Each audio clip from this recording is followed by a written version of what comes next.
Naam, ahlan wa sahlan wa marhaba mpenzi mtazamaji, hujambo popote pale ulipo na karibu katika matangazo ya moja kwa moja, matangazo ya kihistoria kuhusiana na uchaguzi wa shirikisho la soka nchini FKF. Uchaguzi ambao umesubiriwa na mamilioni ya Wakenya, tunaweza sema takriban milioni 50 ya Wakenya, ingawa waliotwikwa jukumu la kuteua rais mpya wa FKF ni watu 94 pekee, lakini mamilioni ya Wakenya wanaangalia kwa ukaribu kutakwenda vipi. Je, nani atatwikwa jukumu la kuongoza kandanda, mchezo ambao unapendwa zaidi ya mchezo mwingine katika taifa la Kenya? Ndiposa wanahabari wamekuja pamoja, vituo vyote, ili kuhakikisha kwamba wewe mwananchi popote pale ulipo unapata kujua waniaji ni kina nani, malengo yao ni yepi, ajenda zao, manifesto zao, na wanapanga kipi haswa ili kubadilisha mustakabali wa kandanda nchini Kenya. Tunazungumzia mdahalo wa wanaowania kiti cha urais katika shirikisho ama uchaguzi wa shirikisho la soka nchini Kenya FKF. Karibu rasmi moja kwa moja tukiwa katika kituo cha mafunzo ama chuo cha mafunzo ya bima katika eneo la South Sea hapa Nairobi. Naitwa Abula Ahmed, na bila shaka wanahabari waliobobea katika ulimwengu wa michezo kutoka taifa la Kenya watakuwa wametwikwa jukumu la kuwauliza maswali, na pia wananchi ambao wako hapa, wadau wa soka, watapata nafasi ya kuuliza maswali ili kujua mbivu na mbichi. Je, wanaojiweka katika mstari wa mbele kusimamia soka nchini Kenya wana uwezo wa kubadilisha mustakabali wa kandanda? Kumekuwa na malalamishi kutoka sehemu mbalimbali kuhusiana na matokeo, matukio, usimamizi wa kandanda. Je, wanaotwikwa jukumu au wanaotaka kutwikwa jukumu la kuongoza soka nchini Kenya wana uwezo? Na pia watakuwa na majukumu yepi ya kwanza ili kuhakikisha kwamba wanaboresha mustakabali wa soka katika taifa la Kenya?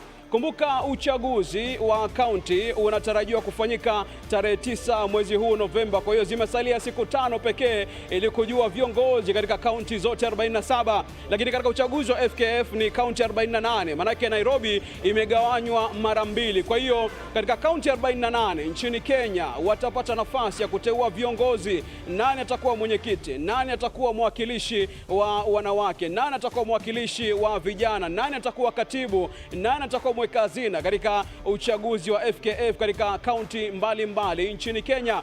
Kisha baada ya hapo tuzungumzie kubwa zaidi ambayo itakuwa ni uchaguzi mkuu wa FKF utakaofanyika tarehe 7 mwezi Disemba, kujua je, nani atakayetwikwa jukumu la kuongoza kandanda nchini Kenya. Nick Mwendwa amekuwa rais wa FKF tangu mwaka 2016, akateuliwa tena mwaka 2020 katika uchaguzi. Hivi sasa amesema kwamba anajaribu kuingia, lakini hatakuwa rais bali atakuwa naibu, akiwa anamsaidia Doris Petra ambaye amekuwa naibu wake kwa kipindi cha miaka 8 katika kuongoza kandanda nchini Kenya.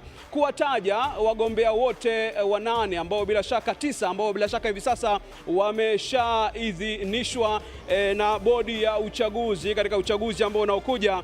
Doris Petra pamoja na Nick Mwendwa, yupo Hussein Muhammad akiwa na mwakilishi ama mgombea mwenza, nahodha wa zamani wa timu ya taifa Harambe Stars McDonald Mariga. Itakumbukwa sana, amepeperusha bendera ya Kenya katika soka kimataifa akichezea vilabu mbalimbali ikiwemo Inter, mabingwa ama vigogo wa ligi kuu ya soka nchini Italia. Yupo pale tena pamoja na Lucy Kaiga, alafu Chris Amimo ambaye ni msimamizi wa masuala ya soka ya chipukizi, pamoja na Evans Kadenge, Tom Alila akisaidiwa na Beryl Adhiambo, Sam Nyamoya, Patricia Mudheu, alafu yupo Cleophas Shimanyula ambaye ni kiongozi wa club Kakamega Homeboys akisaidiwa na Toha Mbaraka na Sam Ochola na Willis Waliaula. Tuzungumze tu na baadhi ya wadau ambao wamekuja hapa ili kushuhudia jambo hili, shughuli nzima ya kuzungumzia uongozi wa kandanda nchini Kenya. Na naye bila shaka mmoja wa magwiji katika soka, mchezaji wa zamani wa timu ya taifa, mchezaji wa zamani Kisumu, na pia hivi sasa ni baadhi ya wakufunzi ambao wanasaidia katika kuongoza soka nchini Kenya. Karibu sana gwiji, ni furaha na fahari yangu kuwa nawe. Tuwatambulishe Wakenya kwanza, ujitambulishe kwa Wakenya kwanza, alafu tueleze kuhusiana na shughuli ya leo. Kitu gani ambacho unatarajia? First and foremost, my name is Tobias Ochola Juakali. I played for Gor Mahia and Harambe Stars. And of late I was at KU, but I've left because of known reasons. I'm now a senior citizen. The reason why I'm here is to come and witness what is important for the growth of soccer in this country. So many times we have missed the step. But I believe this time around we should get the steps right so that after the elections we don't need to come back and cry foul that we did not do our due diligence to get the best to run the sports in this country, because that is where the problem has been. The players are there, the talent is there, but the people managing those talents are the people we are missing. Yes. Toby Juakali Ochola, ulikuwa miongoni mwa wachezaji waliobobea katika miaka ya nyuma, hivi sasa mkufunzi. Tuzungumzie kuhusiana na uongozi wa kandanda. Hivi sasa Kenya kisoka imedorora, si kama miaka ya nyuma. Tunaweza sema, when did the rain start hitting us, na kitu gani kinafaa kufanywa? It's long time, but we have dwelled so much in the past. We need to change and get the steps right. Our players, our teams are suffering because of bad governance. If we get our governance right, I don't think if we'll miss even participation in the forthcoming AFCONs and even club championships. Because if you don't nurse the baby well, the baby will grow with bad habits. So this is what has killed the sport in this country, and I believe the delegates that will be out here giving us the people to manage soccer in this country must give us the best people we need to make sure that we jumpstart the poor governance we've been in and make it right this time around. As a former Harambe Stars player, as a legend of this game, what can you say about the recent performance of Harambe Stars when we played Sudan recently, and also the national team when we played against Cameroon in the qualifiers? I think it is in the public domain that we did not do well. One, it was for me, it was during the time of selections. I don't know how good we picked the teams, because 3/4 of good players were left out. And then we are on trial basis. The team that plays today will never play tomorrow. And if you want to do well in life, you have to be consistent. That poor team you have selected, make them be the best team. Don't select that poor team, then the following game you choose another team. Consistency and remaining together will help you achieve on the goals you want to achieve. If not, we'll just be going back one step each and every time we are starting to prepare.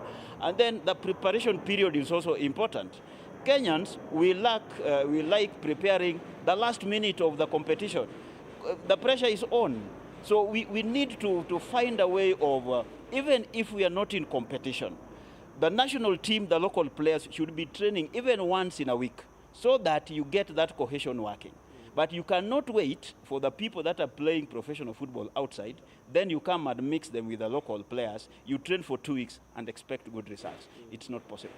You mentioned about team selection. I know that is the mandate of the head coach.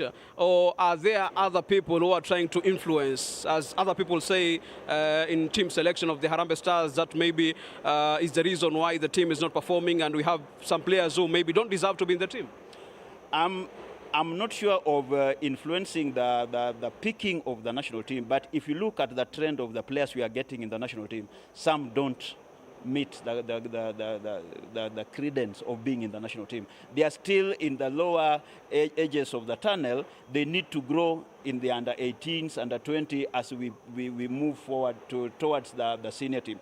But all said and done, I think we have the right time now to make sure that that team that has been picked to manage the national team, it should be permanent, so that they know where they have gone wrong, so they know how to correct, get the right person to come and fill the cog, so that this engine runs smoothly. Because if you let it be for the few that are there, I think it will not be easy. And again, the people who are in the technical bench of the national team, they should work hand in hand with the coaches of the current Premier League teams, the NSL teams, because talent is everywhere. So you cannot say that a player in the NSL cannot play in the national team, because if you look at the Kenya leagues now, There are some very good teams or players in NSL more than the people who are playing in KPL. And these guys have been left out because they are judging the players as per the level they are playing. It is not right. Yeah. Yes. Shifting gears to the women football, congratulations to Junior Stars becoming the first team ever to play at the World Cup, although they only managed to win a single match in the World Cup. What can you say about women football and what needs to be done to improve? In fact, for me, and I believe in the minds of many, it is easier to deal with the women's side than men because competition is less. So if we get our good girls right from the basics and we make sure that we train them as a team for a longer period, we'll be moving into bigger tournaments each and every time we join through. But men, the competition is very stiff. So we have to get experience, good talents, and cohesion to make sure that the team is ever together to achieve. But with women sports, it's, the standards are not so high, and then the teams are fewer.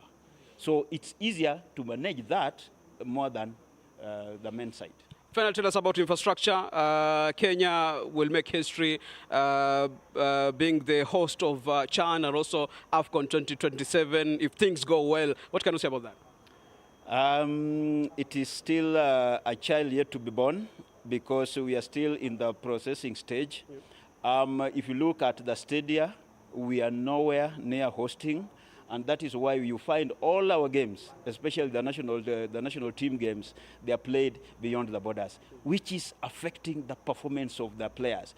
The players will want to play at home, where the parents, the girlfriends, the wives are walking into the stadium to cheer them up. If you take a game to Uganda or Malawi, who will give them the support to go and cheer the teams the other end? Because the finances are not enough. So I believe we need to make sure that we create the good pitches so that we don't go to the neighbors to go and play our international games there. You saw what happened to Police, Gor Mahia. We are struggling because we are not used to playing away from home. Because if you want to do well, you win the games at home because the fanatic base is huge. So if you cannot do it well at home, what do you expect when you go to the enemy's territory? You'll never perform. Finally, I know I said the final question from me. What are you looking forward to, and whom are you looking forward to listen to, and what kind of things are you want to hear from the aspirants? From the aspirants, I believe they have their credentials, but I believe that the so-called electorates, the delegates, they should give us the best, because some people are good orators.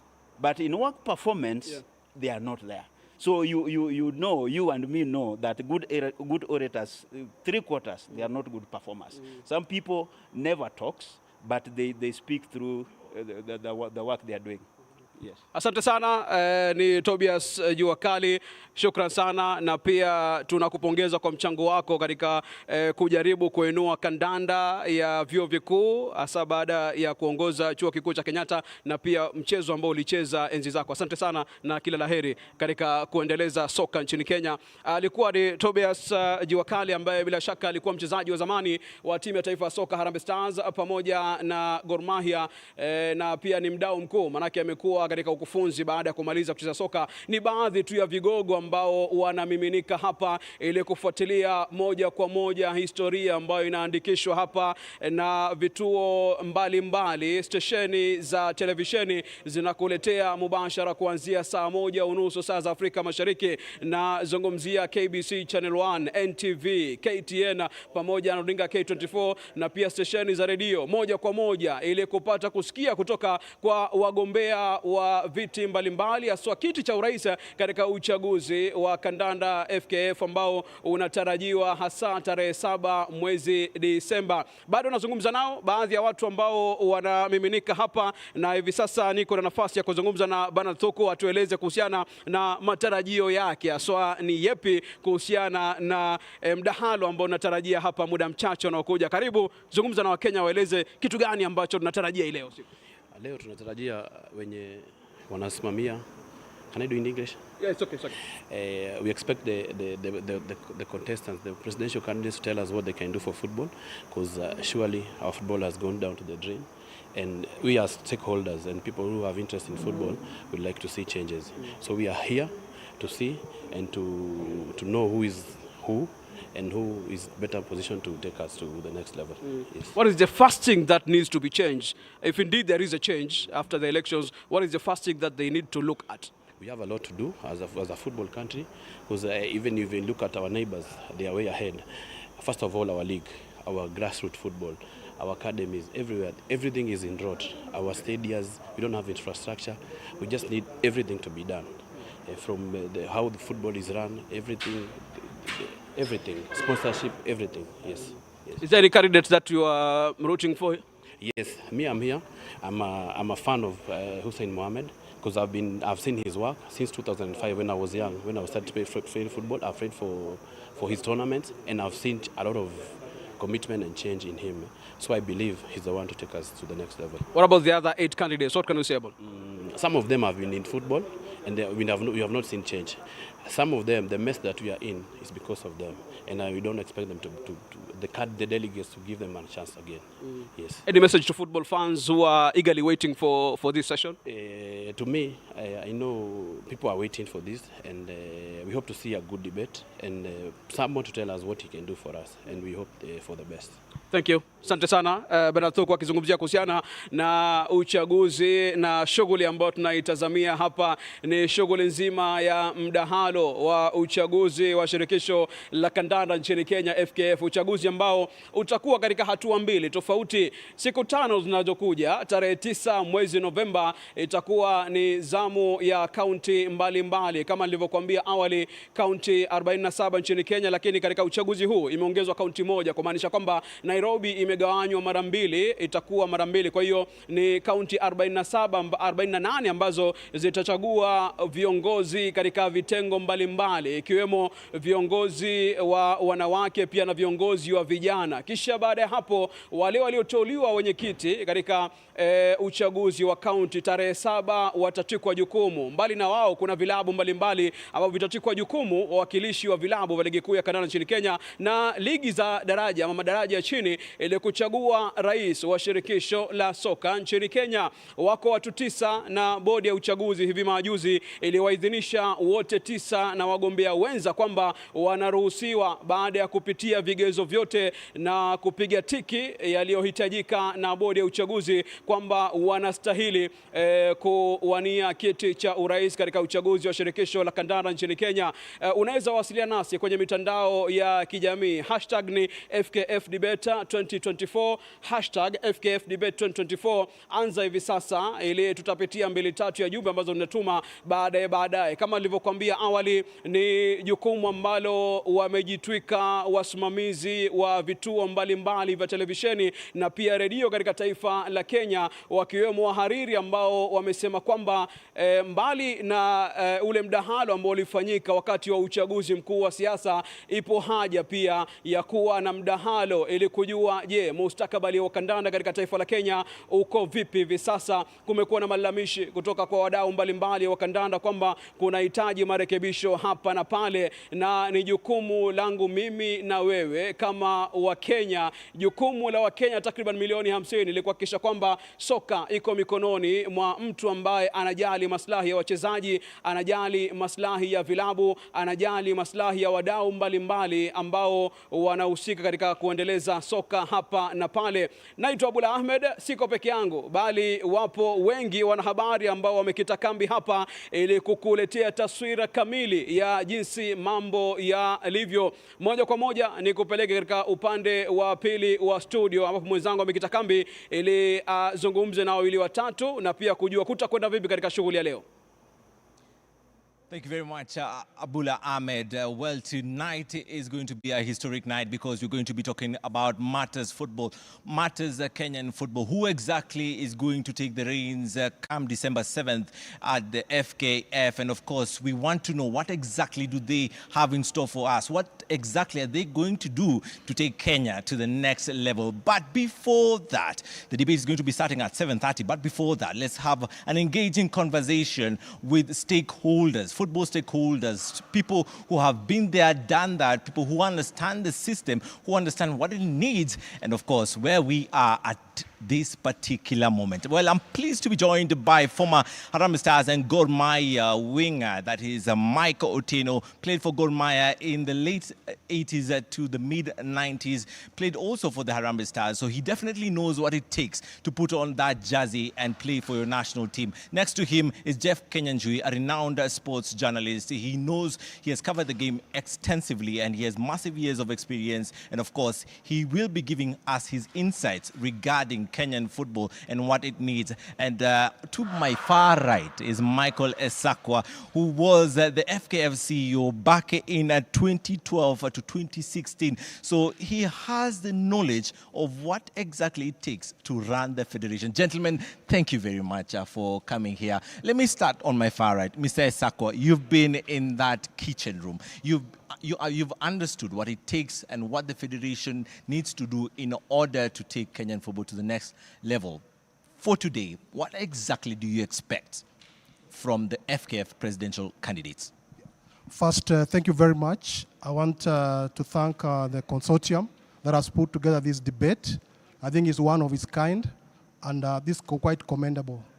Now, what are my expectations today is that I want to see the presidential candidates. I want them to outline the vision for Kenyan football.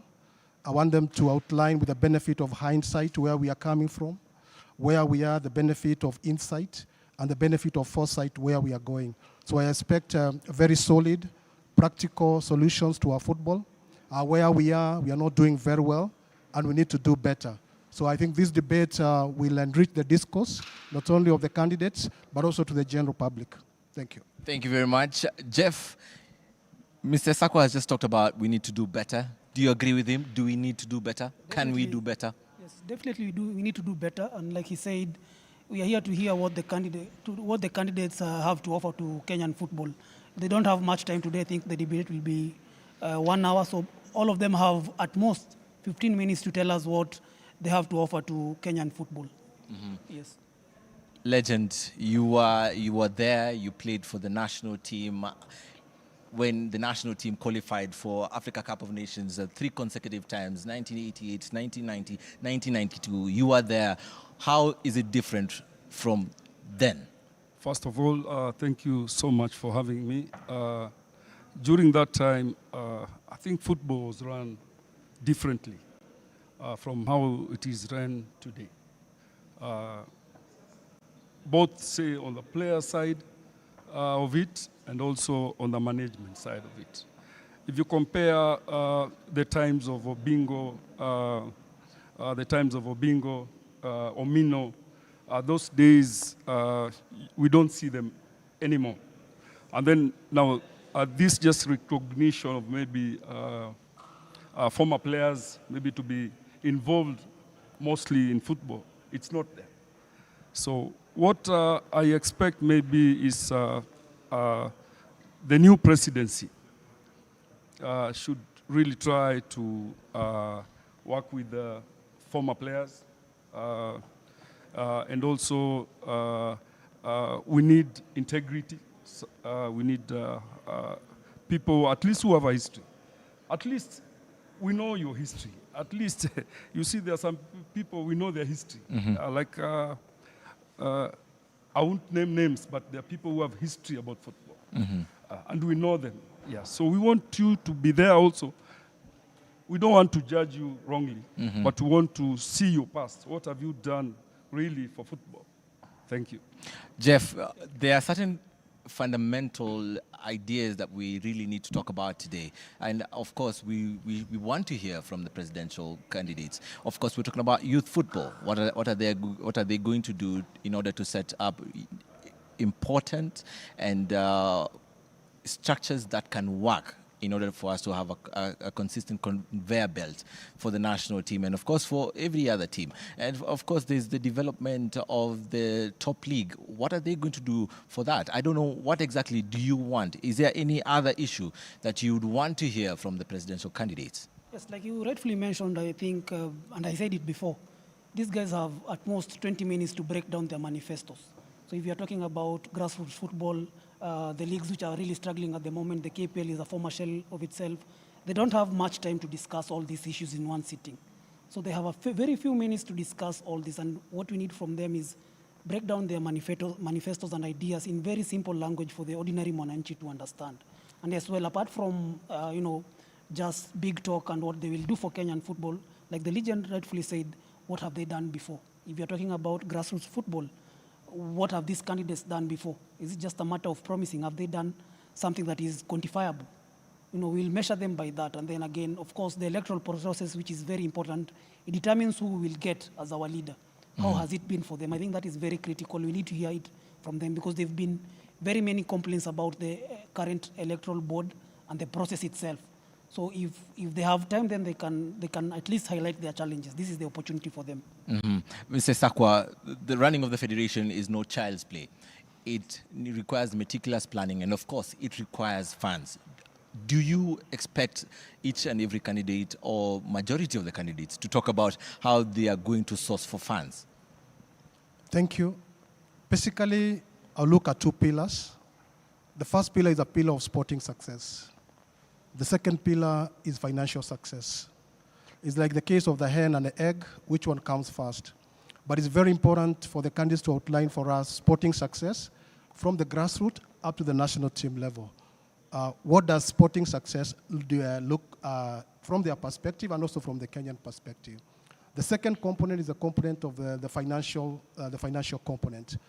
We need resources to be able to run the game. At the peak of it, one, we need to commercialize our football properties. I would like to say that our football properties are being devalued. Currently, as we look at it, we don't have a title sponsor, which is a source of revenue. We have only a broadcast sponsor. Our low-tier leagues don't have sponsorship. They don't have income-generating a place where they can be able to generate income for sustainability. So finances is very key in terms of running the game. But apart from that, just about taking care of these finances, accountability and all that is very, very key. So sporting success, financial success is very key, And as Jeff has rightly put it up, I hope the board is going to be here. There are issues that have been raised about the process. I think election is not just an event, it's a process. They are quite, as we are sitting here, the appeals board is sitting, there are still appeal cases with very few days to go before the elections.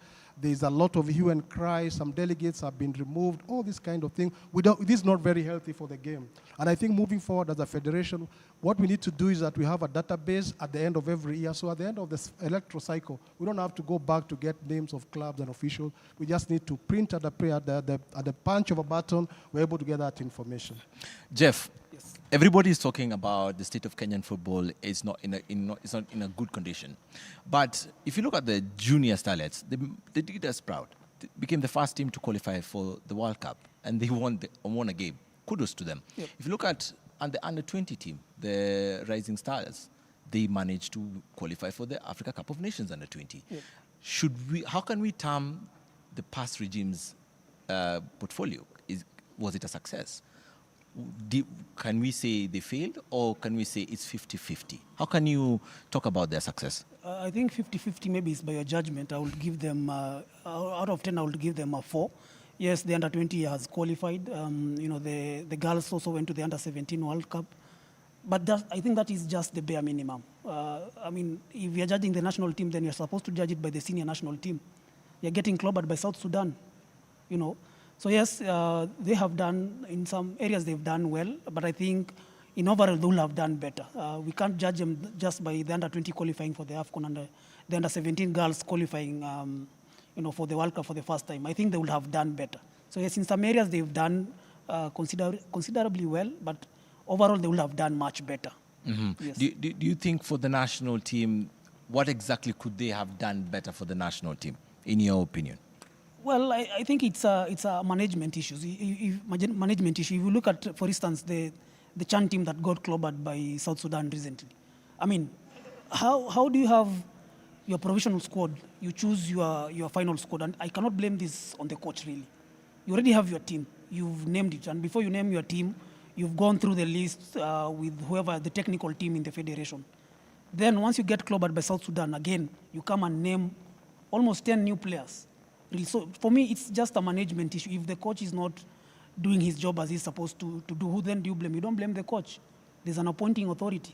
So really, for the national team, it's squarely a management issue. The talent is there for a fact. We have the talent, and we will have done much better. I don't take anything away from South Sudan, but I don't think those are some of the teams that should be beating our national team. All right. Do you agree with that, Yes, Mike? Totally. You see, when I totally agree with my brother here. You see, when you are the head, and then you want to also be the coach at the same time the agent. Yeah? See, it's not okay. And then this idea of agencies. Yeah? You must be in a certain agency to be called maybe to the national team. It's a very big way of that have really spoiled the game. Yeah. Do you think you would get into this current national team? No, this one. Maybe during our days it was different. Yeah. Most of us played barefoot, and it was not whom you know. It was just that somebody comes.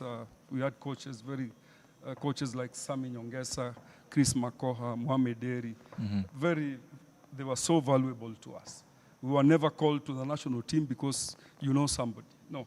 We were just called to the national team because Mike Otieno was good, Tobias Ochola was good. Yeah, that way. Yeah. If you compare the early 90s and the kind of competition that we have right now, how was the football competition in the early 90s compared to now? Early 90s, it was different from today's. Today's players, if I may say in Kiswahili, ni watu wa hali ya game. Game imeisha, hali ya game. But during our days, we never played for money. During our days, maybe we can say, okay, some of us were employed, but we never played for money. Yeah, you'd find us maybe the kind of allowance we got, maybe 50 bob. Someone would say maybe 50 bob was this much. No, 50 bob was just also 50 bob. So, but we were committed. We were disciplined. Yeah, and all of us wanted to win. You see. Like the Gor Mahia of 87. The whole of Gor Mahia of 87, you'd find like almost 9 players in the national team. Yeah. Not because the coach, but because you're seen on the pitch. Yes. So maybe I'd urge the guys who are going to stand there to make sure that this, maybe you're chairman of a club, and then you want to run the federation. It is a bit conflicting. Yes. For you, it's a bit conflicting. Interest. Yeah. I don't know what Esakwa has. What's your opinion on that? What's your thought on a club chairman running for the FKF presidency? First, I want to chime in on what the legend has talked about, talking about his generation. When you look at Kenyan football, we had the Olympic Youth Centers of the 1970s. And this is a benefit that we got, our teams performing well in the 80s and in the 90s.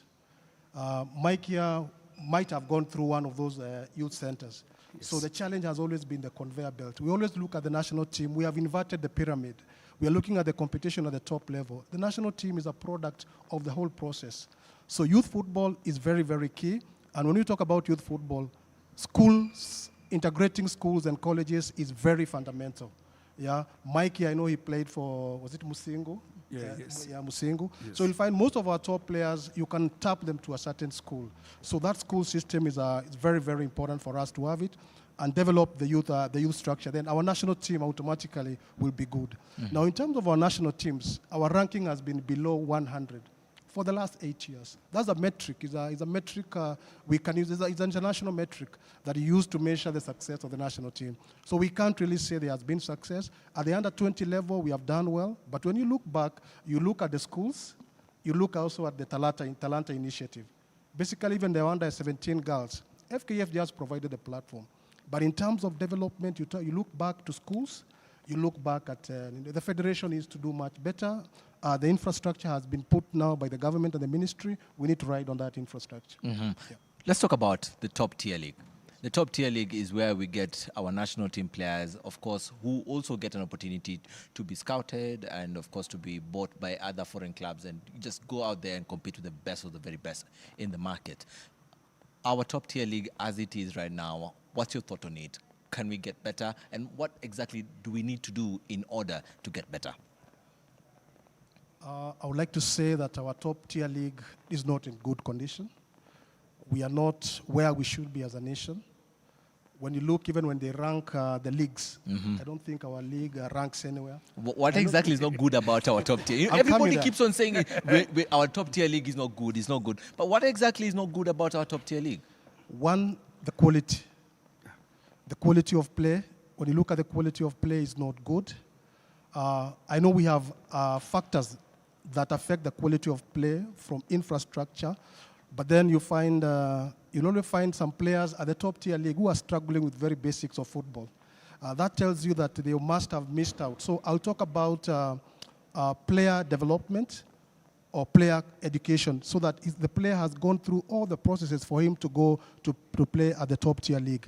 Now, the other thing, when you look at the top tier league, we don't have a title sponsor. It's quite unfortunate that a league of our caliber should not have a title sponsor. In the past, we have had title sponsors, and that brings in revenue to the league and to the clubs. Then the clubs are able to recruit. If you look at some point, we had Gor Mahia recruiting quite well because the league, there were resources. So we need also to recruit quite well and also to bring a little bit of a balance of even some international players into the league to add the flavor to the league. So the league needs to be professionalized, and I'm happy that FIFA conducted a course on professionalization of the clubs, because the league is as strong as the club. So we need to have a strong club structure. We need to have quite quality in terms of playing, in terms of coaching. We need to have quality. Then our league is going to need. But again, you look at the top tier league, it's just it's at the end of the chain. So if you start blaming the end of the chain without looking at where the chain starts, it will be a bit unfortunate. So there's quite a lot to be done. Jeff, yes. What do we start with? Do we start with the youth development? Do we start with the top tier? Do we start with the national teams? Well, but the national team is a product of the leagues and how we produce our players. But what should the next president start with? With the youth grassroots football, or focus on the top tier? I mean, like Esako rightfully said, we've inverted the pyramid, and there is no top league without the grassroots. But nowadays you get, for instance, the county leagues. We have 30-year-olds playing in the county league. Yet before, I think during his times, we had, school kids playing in the county league. We actually, even the likes of, I was interviewing Sami Kempes, and he told me he played for Gor Mahia when he was barely 18. He started playing for Gor Mahia when he was 17. He played for Gor Mahia when he was around 19, It was very usual back in the days. But nowadays, you can't see any kid playing in the national team. So we've inverted the pyramid. And really, back to your question, we can't focus on the top tier league. We can't focus on the national team if we haven't fixed the grassroots. It will be counterproductive. So if we fix the grassroots, I think the rest will fall into place. So whoever is coming into power, really, the focus should be so much on the grassroots. But of course, you still can't avoid to focus on the top tier. But I think also it's a question of resources. We no longer attract the best talents across Africa because we can't afford to pay them. We can't even afford to attract the best talents locally. Someone jokingly told me the other day that the best players we have in this country don't even play football. I know it's a fact. I think I can second you there. Are you among them? Quite possibly. Yeah, because why would I be playing in the top flight league if I can't even afford to pay rent? I'd rather do something else. So yes, the focus really should be on the grassroots, but still try to fix the top leagues and the national team. But really, it's a question of resources. If whoever comes into power can get more resources into football, I think he can fix the grassroots, the national team, and the top leagues. And when we talk about the top leagues, we're not just talking about the FKFPL. Remember, the National Super League is also a very big league. So yes, we need to fix the ecosystem, the entire ecosystem, right from the grassroots to the top. Mike, what do you think should be done for the players who played for the national team and they represented as well, once they retire, what can the federation do for them or work alongside them in order to just engage them in the continuous development of football? Thank you so much for that question. It's been tough for soccer players. And to date, very few soccer players go to the stadiums. And no one recognizes them. Like, for example, this regime. If you say you go to Nyao Stadium, you're Michael Tieno, you played for Gor Mahia, nobody knows you. Nobody wants you in. Nobody wants you next to them. See, so we have so many players out there who are really suffering. Players who made history in this country. Players whom our parents watched playing. But then we want this presidency, the person who will be president and his team, to really try and take care of ex-internationals maybe, get them badges maybe to just give them a little bit of respect, just the way Waziri Owalo is doing.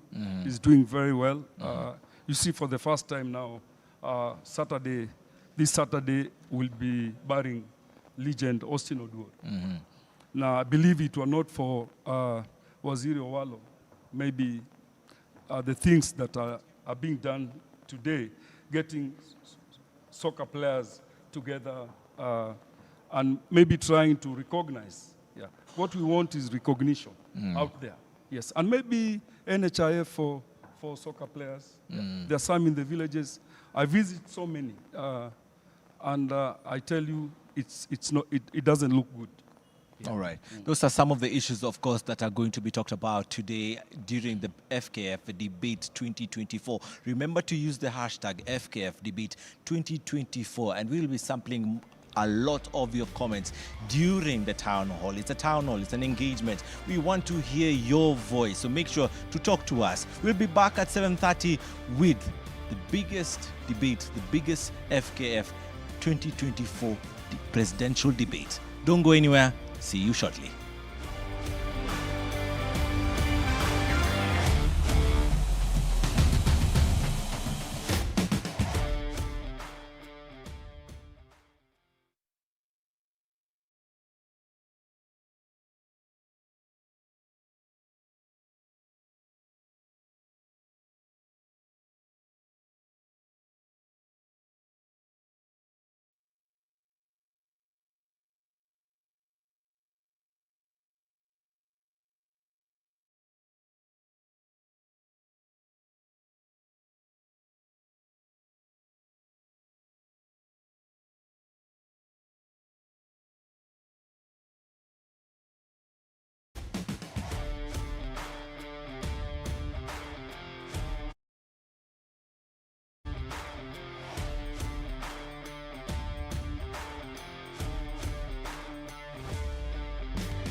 A good evening to you from wherever you're watching us, and welcome along to the FKF 2024 Presidential Debate. Today we are going to be having an engaging conversation with 6 of the 8 FKF presidential candidates, and of course we want you to be part of it. This is a town hall, this is an engaging conversation. We want to hear the ideas that the respective individuals have for us as we herald a new era of Kenyan football. What do they want to do for us as football stakeholders, as fans of the beautiful game? My name is Elijah Oko, and today we're here at the Edge Convention Center where we'll be having this engaging conversation, and I implore you to use the hashtag FKF Debate 2024 to keep it going. We'll be sampling some of your comments. Give us each and every question that you want to ask the respective individuals. What exactly do they want to do for Kenyan football? Do they want to develop it, take it to the next level? We have seen our junior starlets go to the World Cup. Can we also see Harambe Stars getting to the World Cup? Well, that is their mandate, and they're going to be given that mandate. One of them will be given that mandate on the 7th of December. But before then, let's hear what they have to say. And right now, let's cross over to my colleague and senior, Abula Ahmed. Asante sana mwenzangu Elijah. Kama alivyowaambia ni kwamba matangazo haya yanakujia moja kwa moja katika stesheni 4 za runinga kwa mpigo. Runinga ya KBC, NTV, KTN pamoja na K24. Uamuzi utafanyika tarehe 7 mwezi Disemba, na ingawa waliotwikwa jukumu la kufanya maamuzi haya ni chini ya watu 100, ni uamuzi ambao unahusu Wakenya milioni 50 ambao bila shaka soka iko mioni mwao. Karibu rasmi kwenye matangazo, na ni matangazo ambayo yanakuhusu wewe ulio nyumbani, yanakuhusu wewe kama mchezaji, wewe kama mdau mkuu wa soka katika taifa la Kenya, wewe ambao bila shaka umeona kuna mahali ambapo kunafaa kurekebishwa katika uongozi wa soka ama kuendelea katika uongozi wa soka nchini Kenya. Unaweza zungumza nasi kwenye mitandao ya kijamii, hashtag ni FKF Debate 2024, na tutakuwa tunapitia 2-3 ya jumbe kadri tunavyoendelea na mdahalo wa leo. Bila ya kupoteza muda, ni wananchi na wadau wa soka ambao mdahalo huu unawahusu kwa kiasi kikubwa sana. Ni wakaribishe nyote ambao mko hapa na wengine ambao mko nyumbani mnafuatilia moja kwa moja. Kwa mtu ambaye ana swali lolote kwa pengine mhusika mwaniaji wa kiti cha urais katika uchaguzi wa FKF unaokuja, atanyosha mkono. Tutachagua watu 3 ambao watauliza maswali, alafu nitakuwa nasaidiwa na wenzangu Robinson Okenye kutoka KTN pamoja na Daniel Wome kutoka KBC, ili kuwapatia fursa wagombeaji kiti cha urais katika uchaguzi wa FKF ili kuzungumza na Wakenya kuhusiana na maazimio yao. Kwa hiyo mtu ambaye ana swali, tafadhali anyoshe mkono, ajitambulishe, na kama ana swali lolote moja kwa moja aulize swali lake. Uwanja ni wenu. Tafadhali. Thank you very much, Abula Ahmed. We will be coming back to the audience as this is the town hall. My name is Daniel Wome, and on my left is Robinson Okenye of KTN. We shall be co-moderating this. And at this point, I'd like to introduce the presidential candidates who have showed up for this town hall. And to make it clear is that every presidential candidate and their running mate had been given an invitation to attend this event, and the 6 gentlemen who are here confirmed their attendance, and those are the ones who are going to be answering the questions that are coming from the audience that is seated behind me. And I'm going to introduce them, and I will start on my left. We have got Hussein Muhammad. Welcome, Mr. Muhammad. We've got Tom Alila. Welcome, Tom Mr. Alila. We also have got Barry Otieno. Welcome. We've got Sami Owino Kempes. We also have got Sam Ochola, and we have got Mr. Cleophas Shimanyula. And I will, at this moment, let each one of you introduce yourselves. I'm going to give you about 1.5 minutes each. And the question that I want all of you to answer is, why you for FKF president? We'll start with you, Mr. Mohammed. Good evening, ladies and gentlemen. It is truly a pleasure to be here with you today and to have this opportunity to articulate our manifesto and to articulate our position in terms of how we want to run our football moving forward. My name is Hussein Muhammad, born and raised in Nairobi. I'm a football administrator over the last 20 years.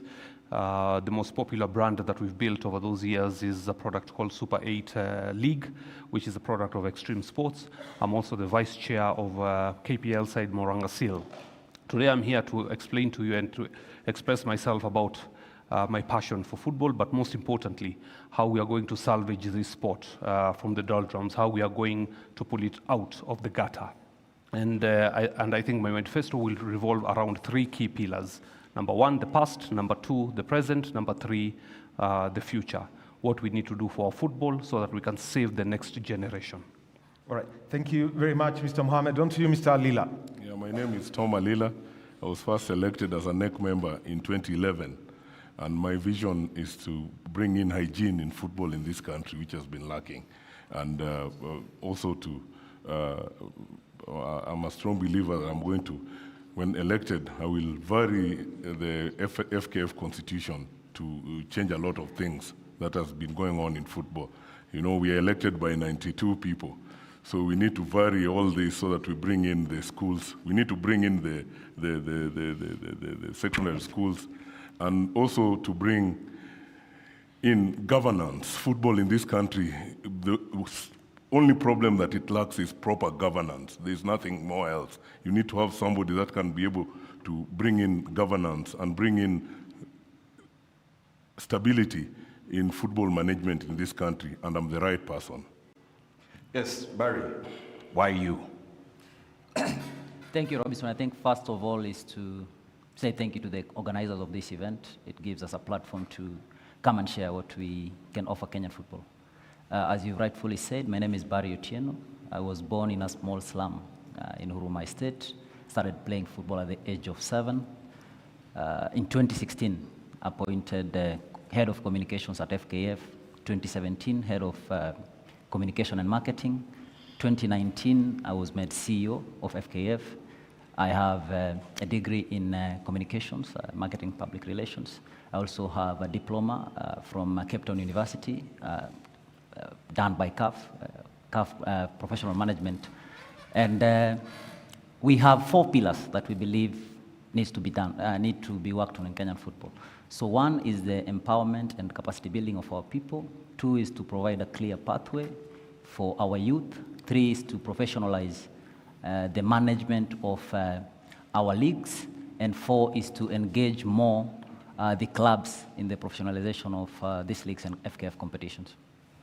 Yes, gentlemen, before we continue, there are some house rules.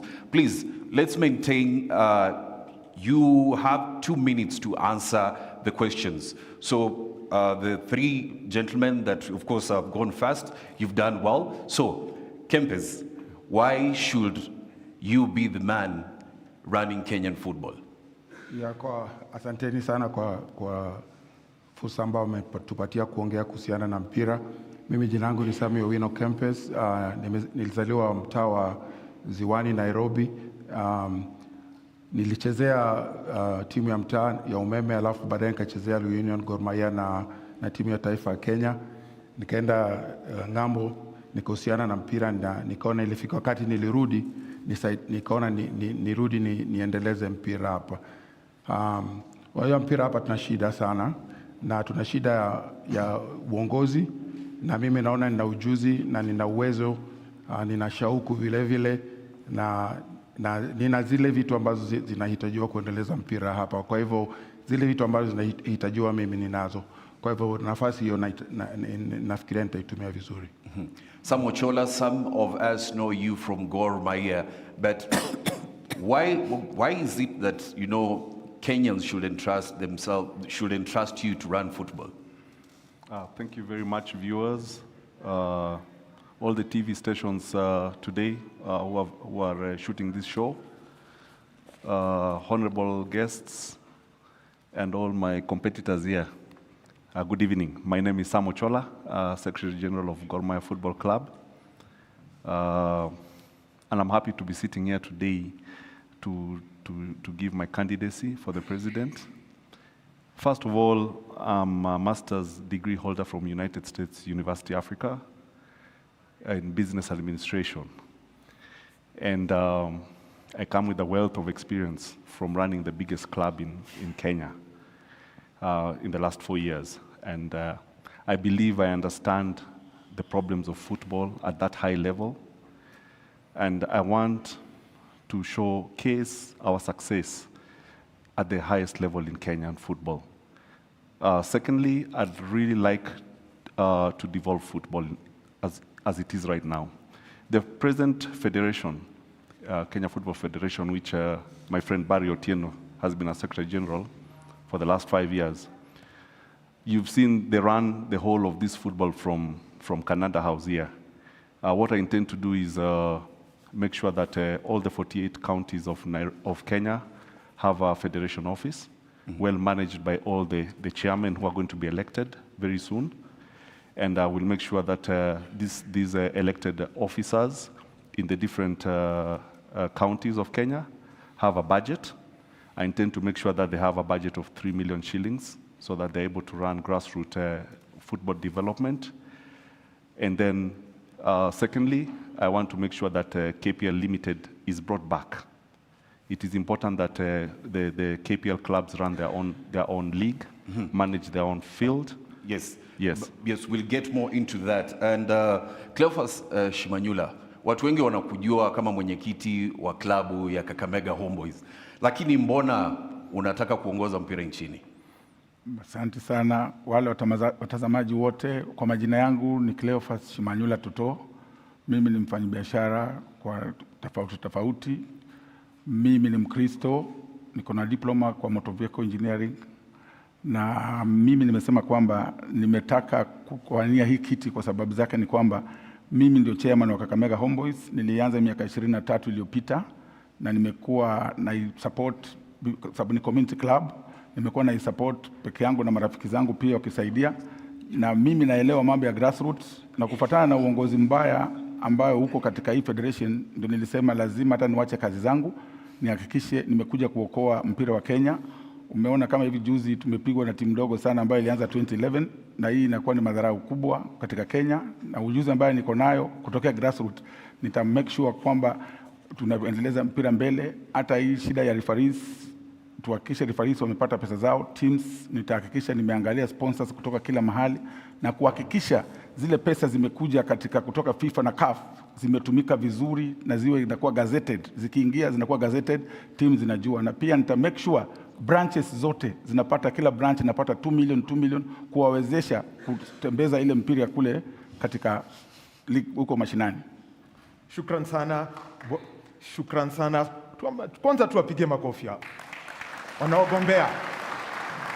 Now, before we move on to the question session, because we've got the audience behind here, we are about to put out 2 sets of guidelines. First of all, kindly remember that you are live on 4 national stations and online across the world. So it's good to be in your best behavior. And also, kindly, if you have your phone on, kindly put it on silent or put it off. The ringtones, really will not help, and that is for everyone. Now, the rules for the audience, first of all, we would like to thank you that you have not come here carrying placards. Somebody must go. We haven't seen those must-go placards going on there. But we'd also like to say, number 1, booing, ululating, cheering, or showing, support that is not fair is going to be controlled. So, and we also request members of the audience that you do maintain silence, expect the designated times for speaking. So those are the rules that we have there. And remember that we're going to be having 1 break, and that is in just about less than about a quarter of an hour. And so, members of the audience, those are the rules. When it comes to the questions, because you're fielding the questions, we will be going to my left and also to my right. So remember that is going to be there. 3 questions. Don't give a speech. Let the question be short and sweet.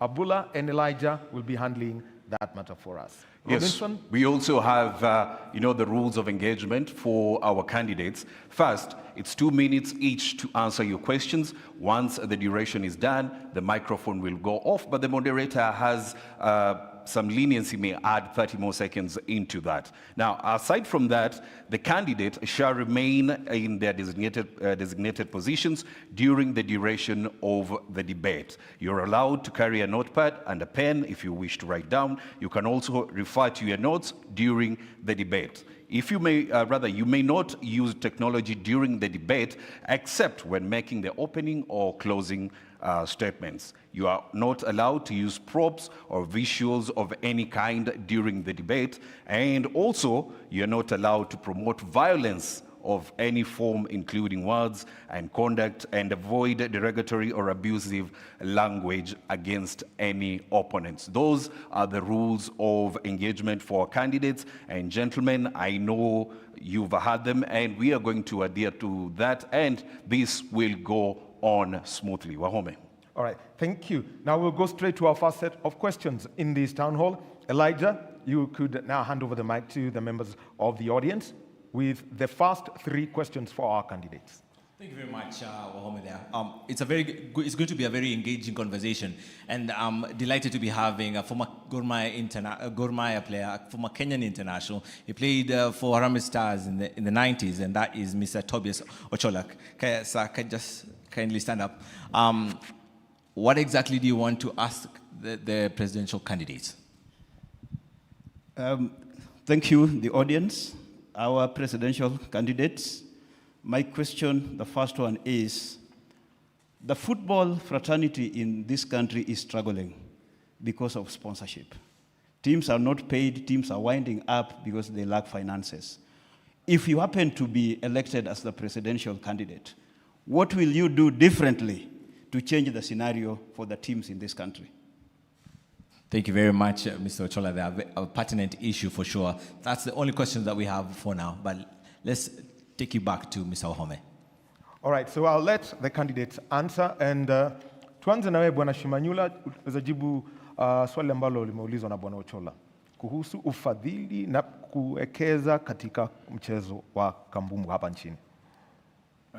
Nimefurahia sana na swali la Ochola. Mimi nitasema kwamba mimi kwangu kutakuwa na transparency, kwamba tuhakikishe kila kitu yote inawekwa kwa meza, na mimi nitakuwa tofauti na ile federation yenye iko kwa saizi, kwa sababu nitakuwa na uwazi, sitakuwa na mambo ya kuitisha 70% ndio sponsor aingie. Tafadhali hatutakubali maneno kama haya. Mtu ambaye hako hapa na hawezi jitetea, tafadhali tusitumie lugha kama hiyo. Ziko kwa sheria zetu. Sawa. Nita make sure nimetafuta more sponsors na tuhakikishe kwamba pesa zao zinatumika, na tunakubali auditors kuingia na kuangalia pesa zao zinatumika vizuri, na nita make sure team zote tutahakikisha tumefanya accountability vizuri, kwa sababu team zile zina pesa tunapeana, hatapeana kwa mtu binafsi. Tuta make sure kama ni team tunatengeneza ile kamati ambayo inaangalia hiyo pesa inaenda namna gani, na pia tuta make sure tuhakikishe tumeongea na hizo kampuni mingi.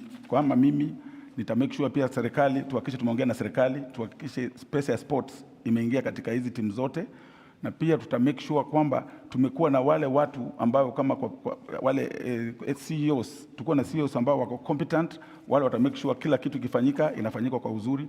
Tuta make sure hiyo ufisadi hakuna mahali popote itakuwa. Shukran. Ochola, please. Ochola. Namesake. That was yes, is your namesake, yes. Namesake, yeah. Thank you very much for that question. I think Shimanyula is not very off from when he says about 70% or 50% or 20%. Apparently, this federation that we have today has never shown us any of the contracts of the sponsorship. So we do not know how much those contracts are worth. So any figure could work. But I want to say that we need a lot of transparency in when we get into office. The first thing I'll do is make sure that KPL is reconstituted, and they should be able to handle all the TV rights and all the sponsorship rights, so that the whole world will know how much money we are getting from these sponsors, and teams can share these amount of money equally according to how they agree as a team. So KPL should be able, from the top team to the 18th team, should be able to manage these funds as a limited company. Right now, we do not know how much we've gotten from any of these sponsorships and TV rights, because it is not public knowledge. So, okay, I'd like to interject there. Yes. I know the previous deal with KBC was made public, and so the amount that was signed up, including the production fees, was coming to about 1.75. That's what you know. That's what you know. But we no, I'm a KBC insider. Sorry. Yes. That's why I would say that. We've always asked KBC to publish all that publicly. We actually did put it on the public so that we know. I'm saying that teams, as the KPL teams, do not have when they were standing there with the former CS, Ababu Namwamba, and President Nick Mwendwa, we did not know what they were talking about. If you listen to that clip, we actually don't know how much we're meant to get for every club. The one of Azam is very clear. We know what we signed, but we do not know about the KBC deal. Okay, I know at least I can speak for that from an insider perspective, but we've got to save on time. And Mr. Owino, I will jump. Let me just keep you, because Barry, this is where I would like to bring you in. As the immediate former CEO, you are very much aware of, you can put clarity onto that. Yes, That's right. And I think just to add on that, let me come. Barry, does it bother you that for the last 5 years you've been the second most powerful person in Kenyan football, and yet our league could not, attract corporate sponsors? Thank you. I think so. First is to answer to Sama. I think when you're in primary, you're told that ignorance has got no defense. And sometimes your lack of unpreparedness should not cause a crisis on our part. Now, Wome, on to you. When I was at the federation, we shared contracts with club chairman. Unfortunately, Sam is not a club chairman. If he wins, he will become president. But there are also internal issues within some clubs and internal politics that we are not in charge of. Now, on to Tobias' question. And I want to break it down to the level of someone at a grassroots. So today, if you put a post on social media to say that Gor Mahia is playing Kakamega Homeboys, that's advertisement. If you go around with a car saying that this match will be at Buhungu Stadium at 3 p.m., that is promotion. And if people talk about the price of the ticket, that is publicity. Now, if you go to the stadium and you get good food, the pitch is well, there are clean toilets, there is snack during halftime, that is hospitality. If you plan all these things deliberately, that's marketing. And that's what we intend to do when we say that we want to develop football beyond the pitch. A lot of clubs do not do this. Thank you. Okay. Campus. Yeah. Same question? Same question. Somehow, I magically disappear somehow. But yeah, the issue of money is our biggest problem. And I think it's obvious to me that there's a trust deficit in the federation, there's integrity deficit, and that impacts in terms of how people trust us to give us money. So that's issue number one. The other thing is we don't have a brand that attracts investors, sponsors. If you want to get money, you have to build a brand that attracts sponsors, and that's our biggest issue that we have. If you look at our league in general, in terms of governance, that's an issue like I've stated. But if you look at a whole league, for example, it's not attractive because we've not built that brand. We need to invest in marketing, and we got to market our leagues better. We need to raise standards of our KPL leagues, because without standards, there's a level of expectation that is going to be, there's not going to be met, that requires to be good. So marketing is important, raising of standards is important, and then we have to also raise the entertainment value of our leagues, because one of the things that people need to understand is people just don't go to games. People go to games to be entertained. And so one of the entertainment values is the product on the field. So the level of the game is one entertainment value.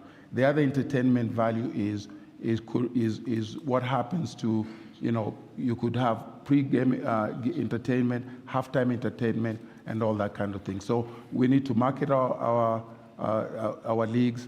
We need to be able to raise the value of our entertainment, and we also need to make sure that from a governance standpoint, that we run our federation in such a way that we build a brand that is marketable to the sponsors. All right, thank you very much, Kempes. Well, we'll be taking a break in just over 1 minute, and so with that means that maybe Tom Alila and Hussein Muhammad, you will be having, that opportunity to answer those questions. And there are some, rebuttal questions that we'd like to put forward just in regard to that question. And the second set of questions that you're going to answer will be coming from my left, where Abula Ahmed is. So we take this break. When we come back, we'll be having more of these conversations with Hussein and Tomalila. You'll be next. The hashtag is FKF Debate 2024.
Welcome back to the Fkf Presidential Debate. Remember, before we went for a break, the issue on the table was sponsorship. And before we even get to the two candidates that were yet to answer that question on what they will do to make sure that they bring in sponsorship to the league. Remember, we're live on KTN, KBC, K24 and NTV, and we want to continue with that conversation. And Tom Alila, let me come to you on this issue of sponsorship.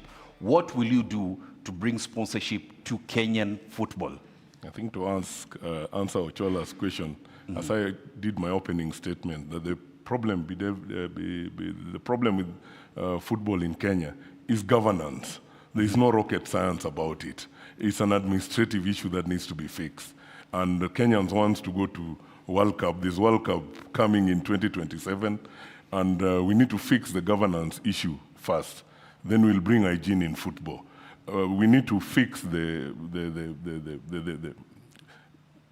FKF Constitution. We have Sports Act. They are not intertwined at all. The one is saying this, FKF Constitution is saying this, but we all know that the Constitution of Kenya acknowledges that Sports Act is far much superior than any association's constitution. So that is number one. So number two is the way he said that once we fix the governance, then we'll have a conveyor belt on how teams should be going on. If I'm elected, I want to, first of all, vary the FKF constitution. As I said before, we spend with our kids 120 days at home. The rest of the time they spend in school.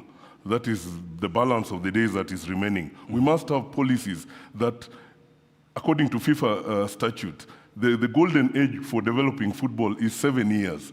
And you could see even the team that went to World Cup for women, they came from schools. So we have to open up the FKF constitution to accommodate these two bodies. And this is governance. We also have to open up space so that we can accommodate the sub-branches, so that the conveyor belt I'm talking about can be sorting out this under 10, under 15, under 17, under 22 to the final product. This can be done. Kenya doesn't lack talent. So it is purely governance issue that needs to be fixed.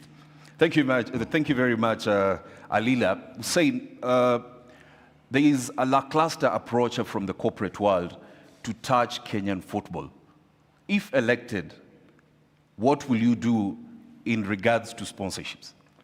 Thank you very much for the question. I think for us what is important right now is to ask ourselves, when did this rain start beating us?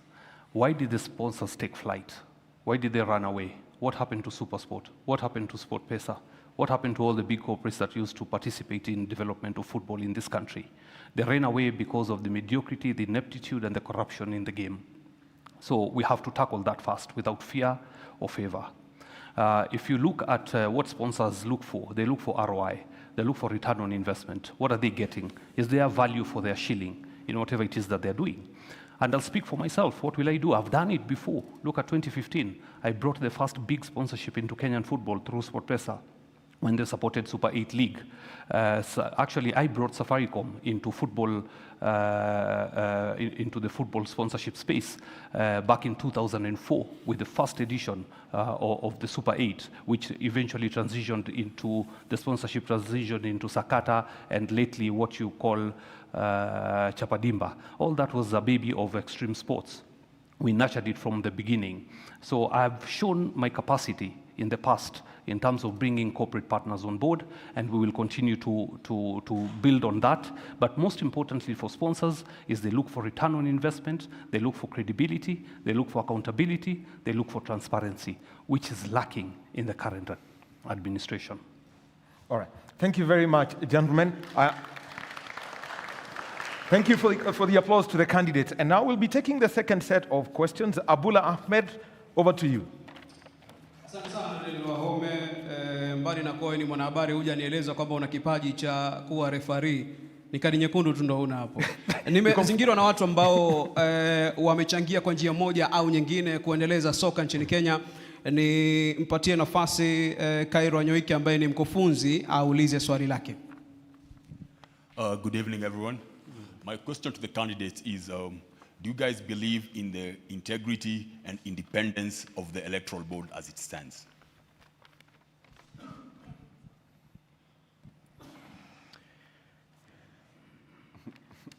Okay. Abula, una swali lingine? Maswali yako mengi. Tunaweza Yapo chukua mengi. Nipatie nafasi pia, naambiwa niangalie pia usawa wa jinsia kidogo.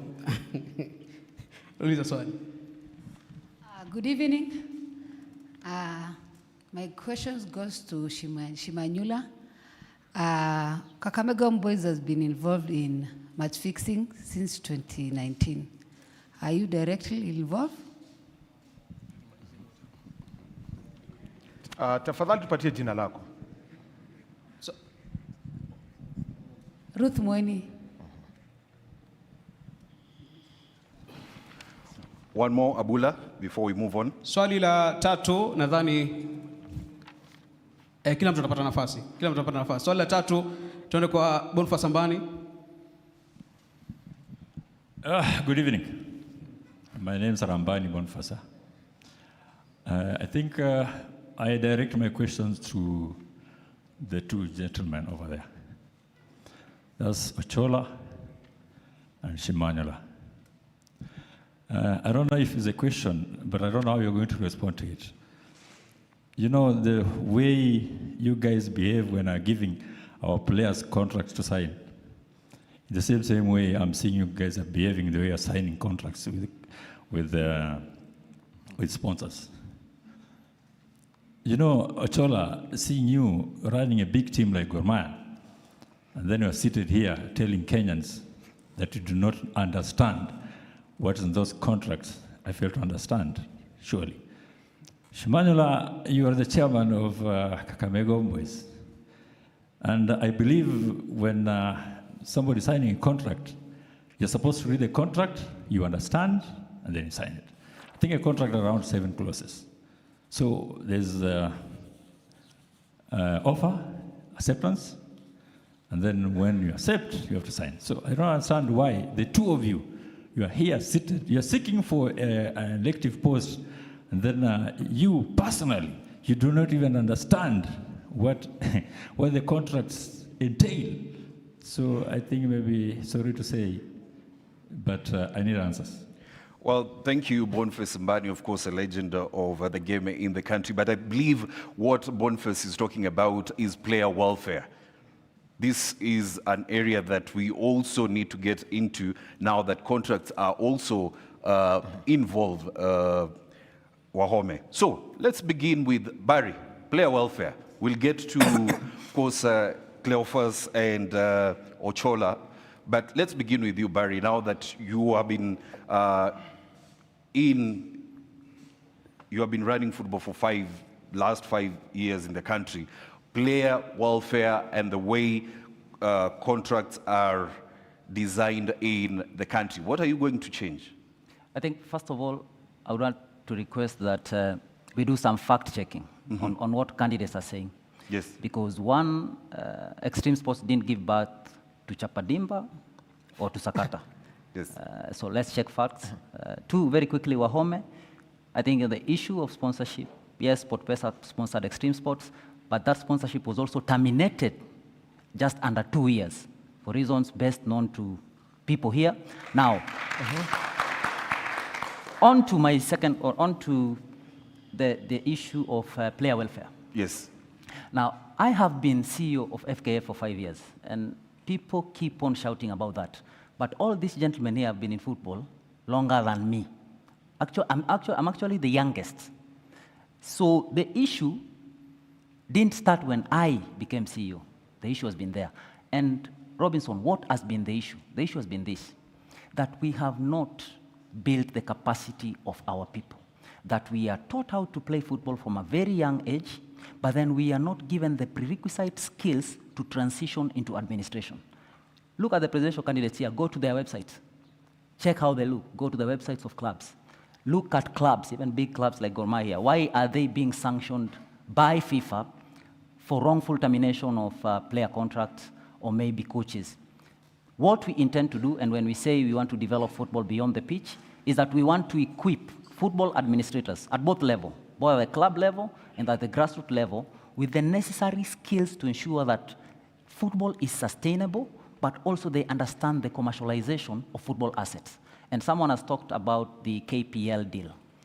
Now, in life, there's something you call fiduciary relationship, and that's when I am more knowledgeable than you. If we go into a contract where I am more knowledgeable than you have a problem. The KPL deal, SuperSport were given rights that they could not even exploit.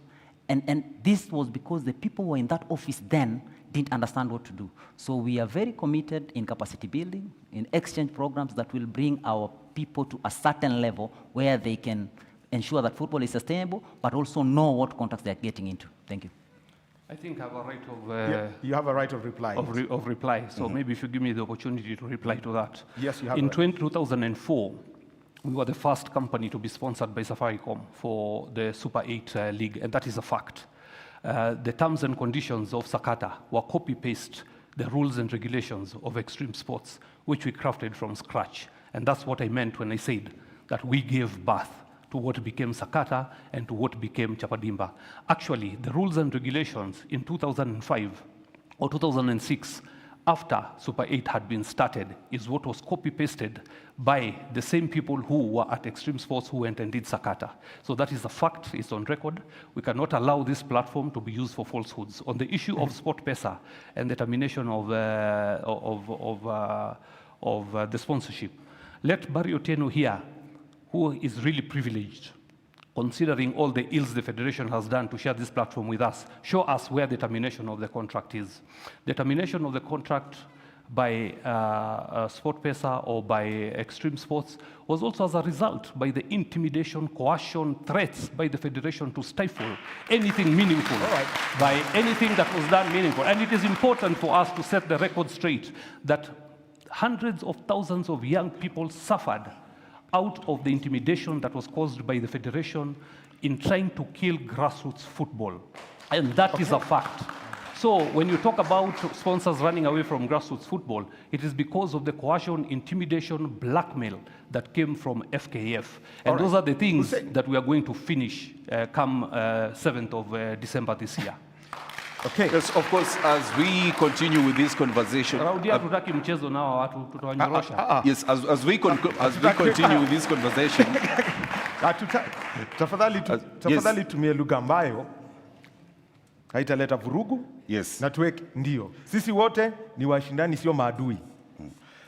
Shindani hapa. Also remember, as we continue with this conversation, there were some rules for the audience. Please, no booing, no ululating, cheering, applauding, or showing support. Support in any other similar manner. We are here to listen to the candidates. Yes, as much as you want to cheer them on, let's have this conversation. Then after we are done, you can cheer your candidate. That's after this whole conversation is over. Wahome, we continue with the I think I have a right of reply because I've been adversely mentioned. Barry, can we bank that one for you? You keep your right of reply. Can we bank that for you so that we can deal with this issue? The right of reply is only on the person who has been accused. There's no right of reply on my resistance. No, wait. You put something. He was there. So, audience, please. Okay. So, audience, please. I think he said that we led to the termination of SportPesa, and it's not true. Are there documents to support that claim? So, that is you, Barry. I have asked that we bank your right of reply. We are giving that to you. Can we bank that? That's okay. You will That's get. okay, Wome. All right. Thank you. Tukuja kwako Bwana Shimanyula, na hapa ni maneno haswa kujali masilahi ya wachezaji, kandarasi ambazo unapatia mchezaji wakati anakuja kujiunga na klabu chako, wakati ambapo pengine anasafiri, kwa sababu Kakamega Homeboyz wamecheza nje ya Kenya. Kwa hivyo haya ni mambo ambayo umeshajua. Tueleze haswa hizi kandarasi mnaziangalia kwa uzuri, na pia ukipata kandarasi ambayo itakuletea pesa unaiangalia kwa makini. Asante sana kwa swali ya huyo alikuwa mchezaji wa zamani. Nafikiri hakuelewa, yeye ndiye hakuelewa, kwa sababu kulikuwa na swali kwamba contract zile za sponsors ndio tunasema tujaona. Sasa yeye amesema ile wachezaji. Ndamjibu kwa ile wachezaji. Hakuna kandarasi yote utafanya bila kuelewana na huyo mchezaji. Mnakaa chini, mnakubaliana mshahara, mnakubaliana muda. So contract iko wazi. Hata yeye ukimfanyia makosa atakimbia kwa Barry. kuhakikisha ameambia Bari kwamba hapa nimekosewa, sijalipwa hii, sijalipwa hii, sijalipwa hii. So Boniface, nafikiria swali lako uliouliza ilikuwa kwa sababu sisi, mimi na huyu tumekuwa tunasema ile contract ya sponsor hatujai kuona. Yeye akasema ametoa. So nafikiria pale kidogo labda atuelezee, alikuwa anataka tumueleze vipi aelewe. Wait, Ambani, please, there is order. Yeah. Yes. Let him just Boniface, please, there is order. Aya, tukiendelea hivyo, pia kuna mwanadada ameuliza juu ya match fixing. Mimi ndio nilikuwa whistleblower wa hiyo mambo ya match fixing, na nikatega wale wote waliokuwa wakifanya hii, ilikuwa coach na wachezaji kadhaa, na walibaniwa kutoka kule FIFA. Bari yako hapa kutestify kwamba tulipeana evidence zote kwa federation, na ndio wakatusaidia wale watu wakabaniwa. Mimi najua ule mwanadada labda alitumwa na mtu kuuliza swali kama hiyo. I'm not a match fixer. I'm not a match fixer. Na tena do this. Kwa hawa tumekaa hapa, hata nyinyi wenyewe mnajua gambler ni nani. Kuna gambler kati yetu, ule ambaye mnajua.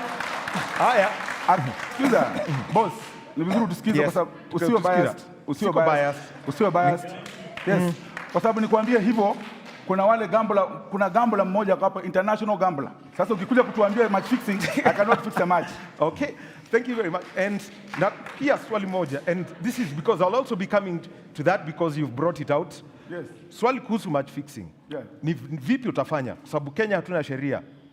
Kwangu mimi kama nikichaguliwa na najua mtanichagua, nikishachukua hiki kiti nitahakikisha nimeweka laini mzuri sana ya kuhakikisha hao wakora wote ambao watu wengine wako hapa, kuhakikisha tumewashika na tuhakikishe katika sheria ya Kenya. Nilihangaika sana wakati nilipata wale watu na match fix.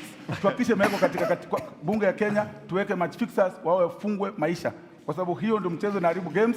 Na pale hapo hata wale referees wa Kenya wengi wana fix game, wachezaji wana fix pamoja na nini, na wale team managers wana fix game. So mimi nitahakikisha nimetengeneza na ikuwe kama sheria, sababu wakati mimi nilipata wale match fixers ilikuwa ni ngumu hata kwa polisi kupiga report. Polisi walikosa kunisaidia. So nitahakikisha nimetengeneza mechanism ambayo itakuwa mzuri ya kukamata hii match fixers. Yes. Match fixers. Sawa. Okay, so let's come to you, Ochola, and it's also been asked. I think clarity of contracts, player welfare, and I want you to conjoin this because you can't. If you listen to the stories behind match fixing, some claim it's because of this or that, but that is a different case. Yeah. First, clarity of contracts. Okay. Ambani's question was an oxymoron. They call it oxymoron in English because anauliza swali moja vile nani amesema about players, alafu anauliza about contracts. I don't know exactly what he was asking, but there are two kinds of contracts for players. Player contracts in Gor Mahia are very open. Everybody reads them. There's a copy that is sent to the federation. There's a copy that we have in the club, and the player also has a club. The club also has a contract. They are very straightforward. They are very good contracts, and our players, I think, are paid very well according to any level of Kenyan football. So what he's asking about me not knowing, I'm the custodian of all those contracts. So I want him to know that there's nothing that I do not know about contracts in Gor Mahia. Now, coming to contracts about sponsorship, okay? Most of the time, we are just given documents to sign by the federation. Apart from the one we have with SportPesa, which is it's between us and them. It was put on the table. We have two great lawyers. I'm the secretary of Gor Mahia Football Club, so I am the custodian of that contract. We know what is in there, and he should not think that it's public knowledge. That is it's a confidential document. Now, so every time he points at Gor Mahia, he needs to also know that he needs to speak about one question or the other. About match fixing, the lady there stood up and said, accusing Homeboys of match fixing. Homeboys has never been banned or fined or anything about match fixing, okay? So when she stands there and says for so many years there's been match fixing, I think the best person to answer is, of course, Barry Otieno over here to tell us whether it's true or false. Because we know that Homeboys is playing the league and it has never been fined for match fixing. But we know that referees are not paid on time. We know that referees are treated very poorly. We know that, like for the ladies, we're always talking about men's team. We know that the ladies football club, FIFA Forward, has given development money over the years from 2016 to 2022 over 1.3 billion shillings for women's football to play referees, to to pay for coaching and all these things. This money has never been used for these women football clubs. So we know there's a big problem of governance at the federation. At whatever level, they can deny, they can do everything. But bringing Barry back into Kenyan football is going to be a very big shame. Thank you. Well, of course, as we've spoken about these Kempes, you've been quiet. You're a former player, and we are talking about contracts and, of course, player welfare. What is that different thing that you're going to bring into this? Yeah, the issue of, the issue of integrity is a problem, clearly. I think if you look at our football right now, there's no denying that there's lack of credibility. All the issues that we talked about are true. I think it's hard for anybody to deny that there's problems there. I think it comes down to the issue of leadership. I'll fight corruption in all its forms, whether it is related to match fixing, whether it's related to finding anybody who's stealing federation money. I'll fight corruption in all of its forms and make sure that if I find it, I will eliminate it, because it's a big problem in our football. Secondly, when we talk about clubs, I think Abani raised an issue of clubs. I've watched carefully how our clubs operate. And clearly, for me, from where I am, we need to establish standards for our clubs in order for us to build the kind of football we want that's going to attract sponsorship. Part of that is for us to be able to create standards for our clubs so that the clubs can meet those standards and be able to do that. But more importantly, there's when we talk about building money, bringing money into our football, we can approach it on one level. There's a holistic way of looking at it that involves leadership, that involves raising standards, that involves security in our games, that involves how we market our clubs, our football. And the only way we can do it is if we build a brand that is attractive to sponsors, then sponsors will bring money to us. It's that simple. All right. Thank you. Barry, over to you. Integrity of club, integrity around contracts, integrity around the game. Match manipulation as it is officially known. I think match fixing is a global issue. That's the first line of it. Kenya has not been spared on the issue of match fixing. And it's sad because it's at two levels. So there is the level where gamers bet on odds and win money. And then there's another level during my period at FKF where I realized that club officials, without personalizing, and this is just an example, Morangasil is number one, and the chairman of Morangasil bribes the referee so that Gor Mahia doesn't win. And that's an example. I'm not saying it's an example. It's an example. We are maintaining that that's an example. That's an example that I'm giving. That's not a bad example. On to my point. Use A or B in this case. On to my point. You've got two officials One of those clubs is here. that players, coaches, and club officials need to be sensitized about match fixing and how match fixing affects the game. That has been done. Is there room for improvement? Of course there is, and we intend to continue with this. During my period as FKF CEO is that in partnership with FIFA, we came up with a system of detecting, preventing, and then now people can also report how match fixing affects. And Chairman Shimanyula would attest that we've worked with him closely to ensure that we mitigate. Again, it's not something, it's very amorphous, so you can't say that. Conviction numbers, if I may ask? I left FKF, I don't know the numbers. Maybe Korir, you can call him, he can give you the numbers. I'm not familiar with the numbers at this time. Yeah, but we would know of... During his time. During your time. Or active investigations. That because you sent out communication. I know that when I left, around 39 individuals had been provisionally suspended. The biggest challenge with match fixing in Kenya is that there are no national laws that allows for these individuals to be prosecuted. So sometimes you take them to court and they can only be charged with bribery. Aha. Yeah. Thank you. Alila. Yeah, as I said before, all these things that we are bickering about comes to governance, and this all components. It's governance. Yes. So if I'm elected, FIFA is an association. FIFA has laid down all the issues that need to be sorted out in football. Secondly, the Association of Football Kenya Federation is also part of FIFA association.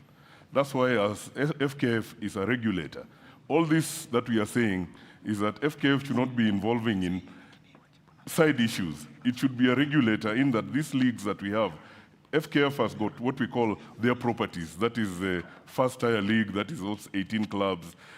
Those are the properties that they have. NSL, they have women football, the leagues, Division A and B.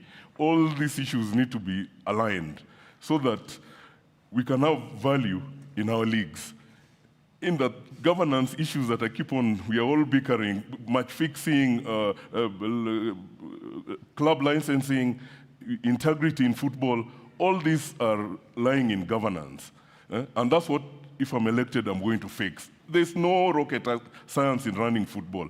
And football administration is not about running tournaments or being a player. You know, you must have the skills to be an administrator so that you can inculcate all these rules that FIFA has put in place so that the country should be able to be playing in World Cup. The under-17, not the girls only, but you must have a conveyor belt, as I say, to fix football back to the grassroots, in the sub-branch levels. All this can only be fixed when there's proper governance. All these people are saying, oh, this, that, all again aligned to governance of football in this country. That's what I want to change. And yes, as I said, it's no rocket science. Yeah. Yes, not rocket science. Now, Hussein, a question was put across, and the question is, do you believe in the integrity of the electoral board? I think first on the issue of match fixing, it goes back to the basics, that if we have no integrity within the federation, then there's no way you can expect them to do anything about match fixing.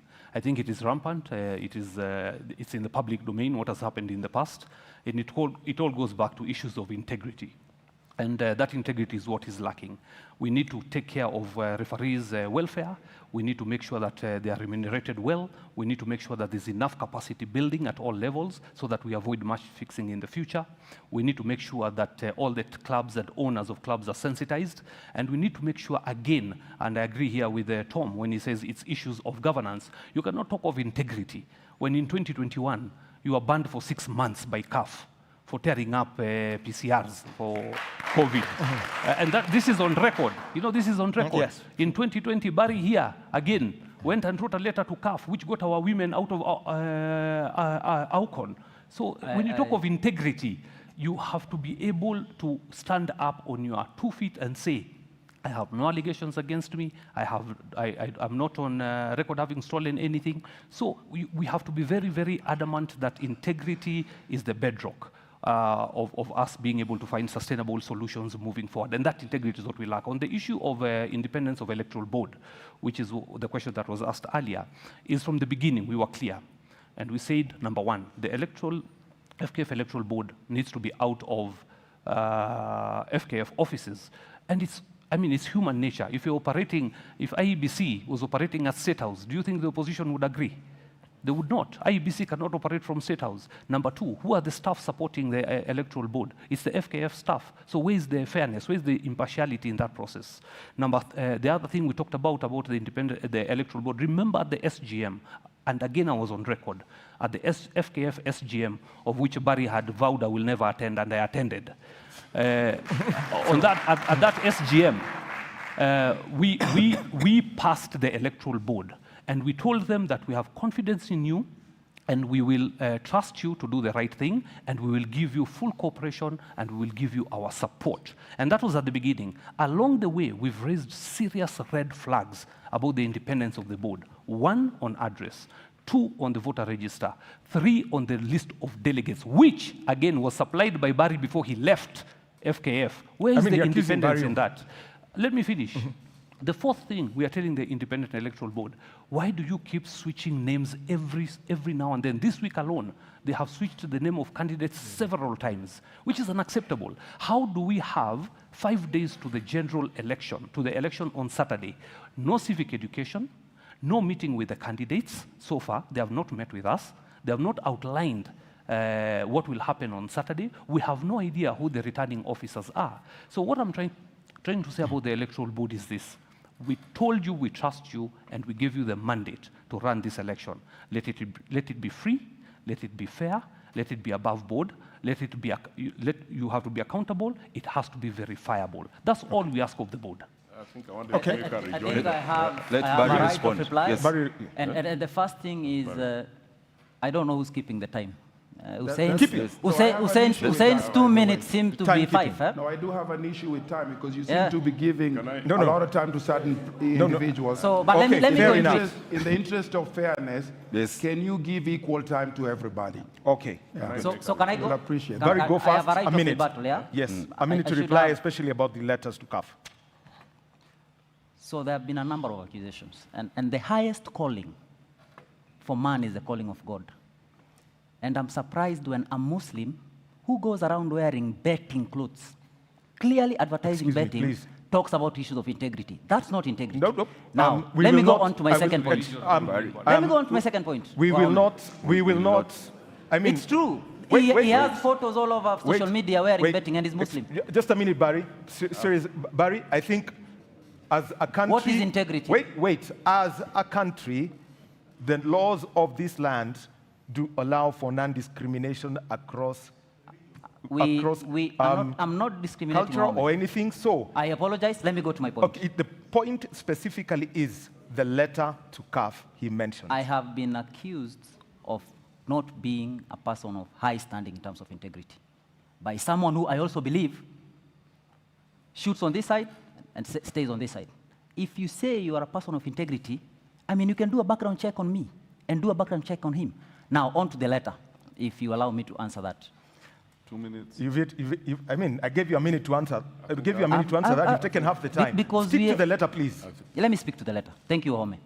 So, in 2021, CAF introduced a COVID protocol mechanism.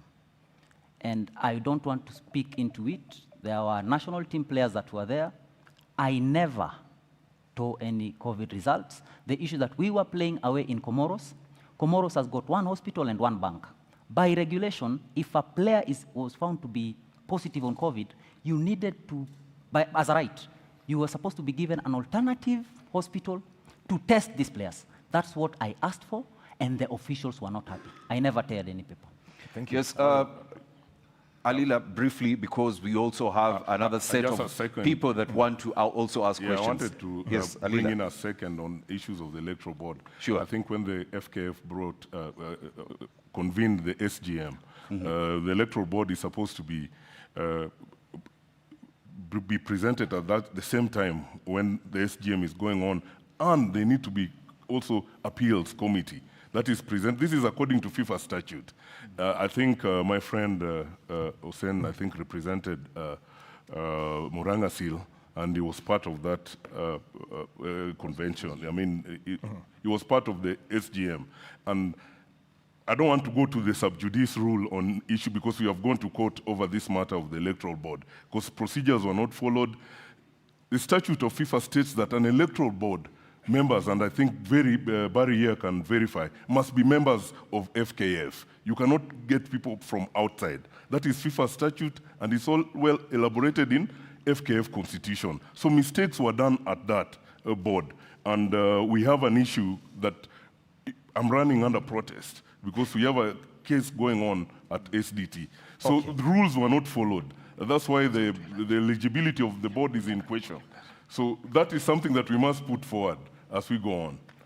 Samuel Wino Kempes, do you have faith in the FKF electoral board? I have some issues with that. There's a lot of issues that we can address, but I have 2 issues that I want to address. The first one is in regards to some of the members that were barred from participating in this process. They're not in the list. And the reason is because even though they met the qualifications of being, that were required by the Constitution, they were barred because they were members of CFA. I think for the Electoral Board to ask, the reason they were members of CFA because they were following, they registered according to the Sports Act.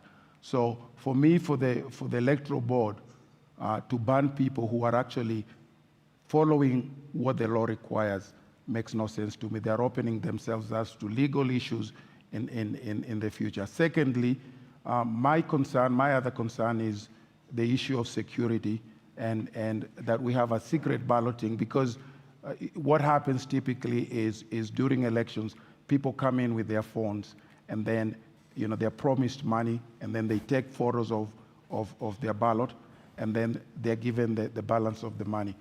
My question to them is, you can laugh, but it's true. My question is are they going to allow secret balloting so that those kinds of things don't happen? So those are my two questions. I'm not saying secret balloting always happens. It always happens, but sometimes it is an issue. So those are the two questions I have for them. But just one more thing. Yes. I'm a candidate who's been in the business of running soccer successfully. I've touched every area of football. I've built physical infrastructure. I've built incredible fields.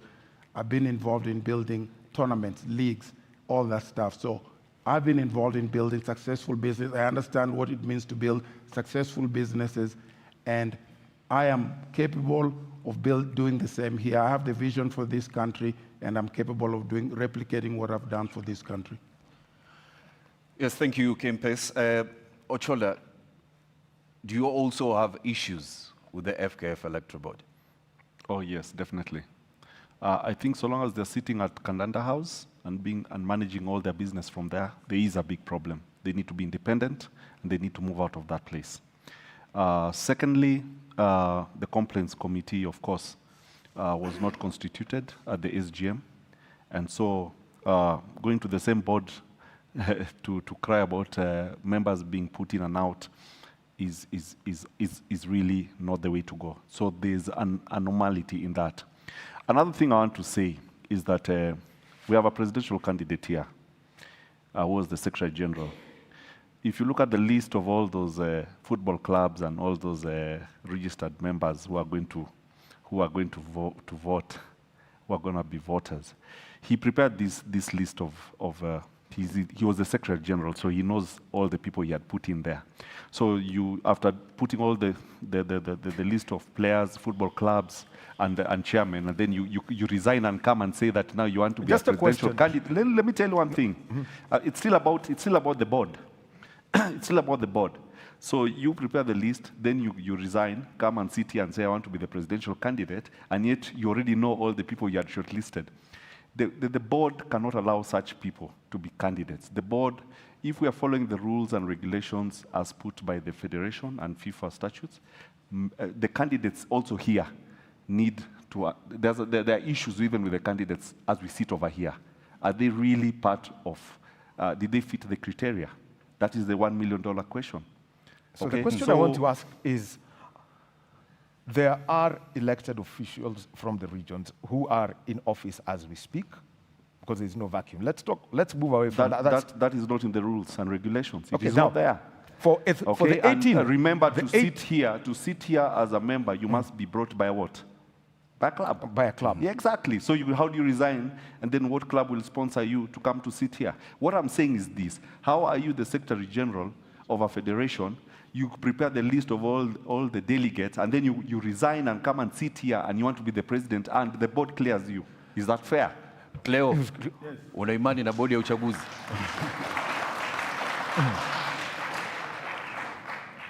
Asante sana. Kwangu nitasema kwamba bodi ya uchaguzi kwanza ndawapatia kongole kwa kunikilia mimi, kuhakikisha ndio katika race.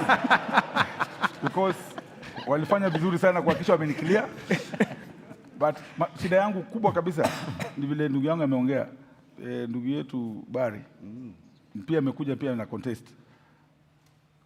But shida kubwa kabisa ile niko nayo kabisa, mnasema tusitaje watu wale wako hapa na wakuji, mkoita wakuji. Kama Nick Mwendo mmemuita hajakuja. Sasa tunajuaje kama amekoroga ile uganga yao kule katika federation? Tunajua Uganga wamekoroga kule, sababu tayari tuko naye hapa. Wale wakuja hata mkoita namna gani. Na kila siku hiyo board nimefanya kazi mzuri, nitawaharibia jina. Kama chairman ako hapa, hiyo board itawaharibia jina, itawaharibia sifa. Kwa sababu watu wametolewa. Kule Mombasa kuna kijana Salim ametolewa. Wametoa watu. Wamejaribu kuacha wale watu ambao ni wao. Na mimi nawaambia kwamba hiyo sio haki. Kwa sababu ni vizuri wangekuwa neutral. Na kama huyo chairman anasikia katika hii TV, akilie watu wote, watu waende tafute kura. Ule mtu ataanguka anguke. Lakini kwa sababu hiyo board inakaa pale kwa Canada House. Nick Mwendo kila siku anaangalia hapo na Petra wanaangalia kila siku. Right, tuone kama kuna haki na tunaomba hivi tafadhali katika hii TV waziri wa michezo tunamuomba tafadhali make sure ametoa hiyo board hapo ameipeleka mahali pengine ama watafute watu wengine ambao ni wa haki. Kwa sababu tusema hivyo ni hivi. Hatutakubali hii kura watu kutuchezea shere kila wakati. Tumejua mchezo wanaipanga na wameipanga. Imagine President Ruto amechukua ameweka board hapo kwake kwa mlango. Kutakuwa na fairness aina gani? Okay. One common thing I'm hearing here, Barry. I've been adversely mentioned. I don't know. Okay, Barry, you haven't spoken about the board as you yes. Quickly, yes. Because we have a very short time remaining. So Barry on this. So first is my issues being GS of FKF. I think I don't want to say Sam is lying, but it's inaccurate to say that I prepared the list of delegates. I mean, Wome, I've seen you in the stadium. Robinson, I've seen you. You know the chairman of Gor Mahia. You know the chairman of Kakamega Wombe. I cannot prepare that list. That list is known by the football stakeholders. What I did is that I collected raw data as a list. I gave it to the board. The board published. Members of the public and football stakeholders questioned those names. It was rectified and it was put up. Secondly, when it comes to the integrity of the board, I think that without personalizing, there were people that were there during Congress. And what I remember, I think there's that footage online that can be checked after, is that the board and the code was passed unanimously. And the code says that the FKF Electoral Board shall be housed at Kandanda House. Someone might have raised an issue that maybe this is not right. It's not right that when you're given a platform to come and raise issues you don't, and then during a debate you raise them. So I believe in the integrity of the 4 gentlemen and the lady that are currently at the board. There will be teething problems. I am not at liberty to speak on behalf of the board, but up to now, I've not experienced an issue with the board personally. Okay. Yeah. All right. So you've had from across. If you allow me, so because Barry is big on facts. Barry is big on facts on the issue of the code. We passed that electoral code, I agree. But it also says that the board has the discretion to choose where they can operate from and even appointing IBC. That's good. So that he is, has not okay, said that's answered and he's in agreement with it. And that's why we are putting pressure for them to move Thank you out very of much, Kandanda House. Hussein. Thank you. Thank you very much. Can we take the last set of questions from Elijah? Let's go to Abula first. Oh. Okay. Bila shaka maswali ni mengi, mambo ni mengi kama wanavyosema, muda ndo hakuna. Na pia tumetoa fursa kwa watu ambao wanafuatilia kutuma maswali yao. Kuna swali kutoka kwa barua pepe, email address ya Andrea Cheza Sports Academy kuhusiana na soka ya wanawake nchini. Anasema there's a huge gap in the women football. What amendments will be made so that we bridge the gap between ideology and implementation? Elijah, kwako nadhani swali hili litajibiwa kupitia kwako. Right, tackles are flying left, right, and center. Pure entertainment here. I hope the gentlemen, once they get into power, will give us the same entertainment on the football pitches. We do have Ian here. Ian? I have a question. My question is on, my name is Ian Muyumba. I'm a football stakeholder. My question is on grassroots football development. I think two candidates have mentioned that they will send money to the branches. I'd like to understand how that will be done, how much it costs, and how efficient is it. And also, I'd like to understand from the other candidates what they will do in terms of grassroots football development. Then just out of curiosity, I'd like to know the esteemed chairman of Homeboys, his mastery of the English language or otherwise, and if it will affect our relations with CAF and FIFA. Swahili is the national language. The language, there are 4 languages allowed in the country. There is Braille Sign Language, English, and Swahili. So we are there. So straight, a minute each for each and every one of you. Gentlemen, I'll time this. First one, women's football. I'll start with you, Alila. Yeah, I think women football has done us great in this country. I think it's the first time that the under-17 has represented us in World Cup in Dominican Republic. As I said, on answering also his question on grassroots, football is the engine of bringing civility in football in this country. It has to be done at the base. As I said, varying our constitution and implementing to allow the schools and primary schools, and also allowing the sub-branches. And as we talk here, players are the most integral part of what we are talking about here. And the way our elections are, you can see they're not fully represented in electing us. It's 92 people, I think. So that will also vary the base to give players more impetus to be electing us once these constitution amendments are done. Gentlemen, please, let's make it brief as we are almost coming to an end. Okay. So, Sami Owino Kempes, women's football. In a minute. Women football is a very important part of our football, and I will take women football very seriously. We will create a lane for women football that is distinct and specifically controlled in its own. And I believe that women football are a tremendous opportunity in terms of bringing money and sponsorship because of its uniqueness. So I'm very hopeful about women football, and it needs to be taken seriously. In regards to grassroots football, I have, part of my vision is to have structures in every area of our football, whether it's youth football, whether it's coaching, and whether it's all those areas of our football. And my plan is to make sure that all those structures begin at the grassroots level. So the grassroots is going to be a big component of our infrastructure, and all the money we get at the national level, a percentage will go to the grassroots level. All right. Shukran. Haya, Bwana Shimanyula. Yes. Kabumbu ya kinadada na kabumbu mashinani. Kwangu ndio nimesema hawa wote naona mimi ndio bora kualiko kwa sababu niko na ile inaitwa Kakamega Starlet. Mimi ndio patron na Kakamega Starlet ile girls, na tumeunda urafiki na mashule zote kule ndani kutafuta talanta. Kwa hivyo mimi nasema kwangu nikichaguliwa, ambaye naona mtanichagua, nita make sure kwamba women football ndio tumeweka pesa mingi kwa sababu ina perform hata kuliko ya wanaume. Na mimi nimesema tutaanzia kule grassroots. Kwa sababu niseme hivyo ni kwamba umeona hata hivi majuzi World Cup, naona timu yetu ya kina dada ilifika, na tunataka tutezeka katika categories. Kutakuwa na ile under 13, under 15, under 17 mpaka under 20. So mimi kwangu nitahakikisha kwamba tutaunda timu ambayo ni bora zaidi ya wanawake, kwa sababu ukiangalia hata timu kama Tanzania, ukiangalia kama hizi timu za nje zote zinachukua watoto wetu kutoka hapa. Na hao watoto wamekuwa na shida sana katika hii federation, imekuwa huwa wanakunywa tu soda na mkate. Mimi nitahakikisha kwamba wanapata mshahara wao vizuri na wanapata malezi vizuri na wanahakikisha wamekaa sawa. Shukran sana. Now, on to you, Hussein, grassroots football and women's football. You've got a minute for that.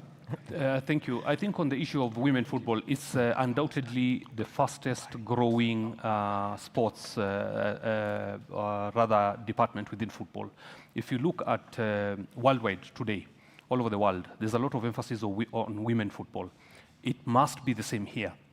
We have a lot of partners, especially development partners, who have a lot of resources, and they can put it into women football, but they just don't have the right avenue. They don't trust the current administration, and that's why the money is not coming in. We need first to show that we have a clear vision, a clear path to developing women football. They have unique challenges, they have unique requirements, and we need to be able to identify the right partners for women football so that it can grow. So we'll put all efforts to bring the right partnerships on board, get them to also play on the same level like the men football. On the issue, the second issue of grassroots football, I don't think anybody on this panel can hold a candle to what we've done over the last 20 years in grassroots football.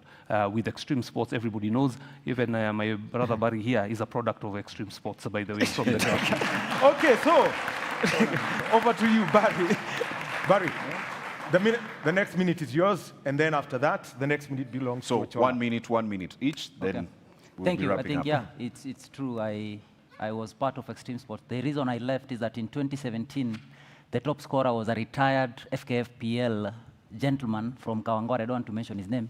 He was behind his playing date. So let's move to the issue of women football.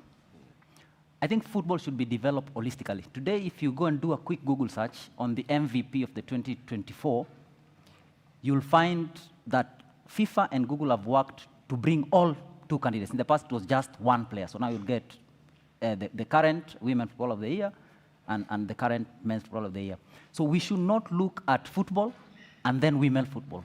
What we are saying that we want to develop football beyond the pitch is that it's an holistic approach that will ensure that both our boys and girls get an equal opportunity to showcase their talent and commercialize them. Thank you.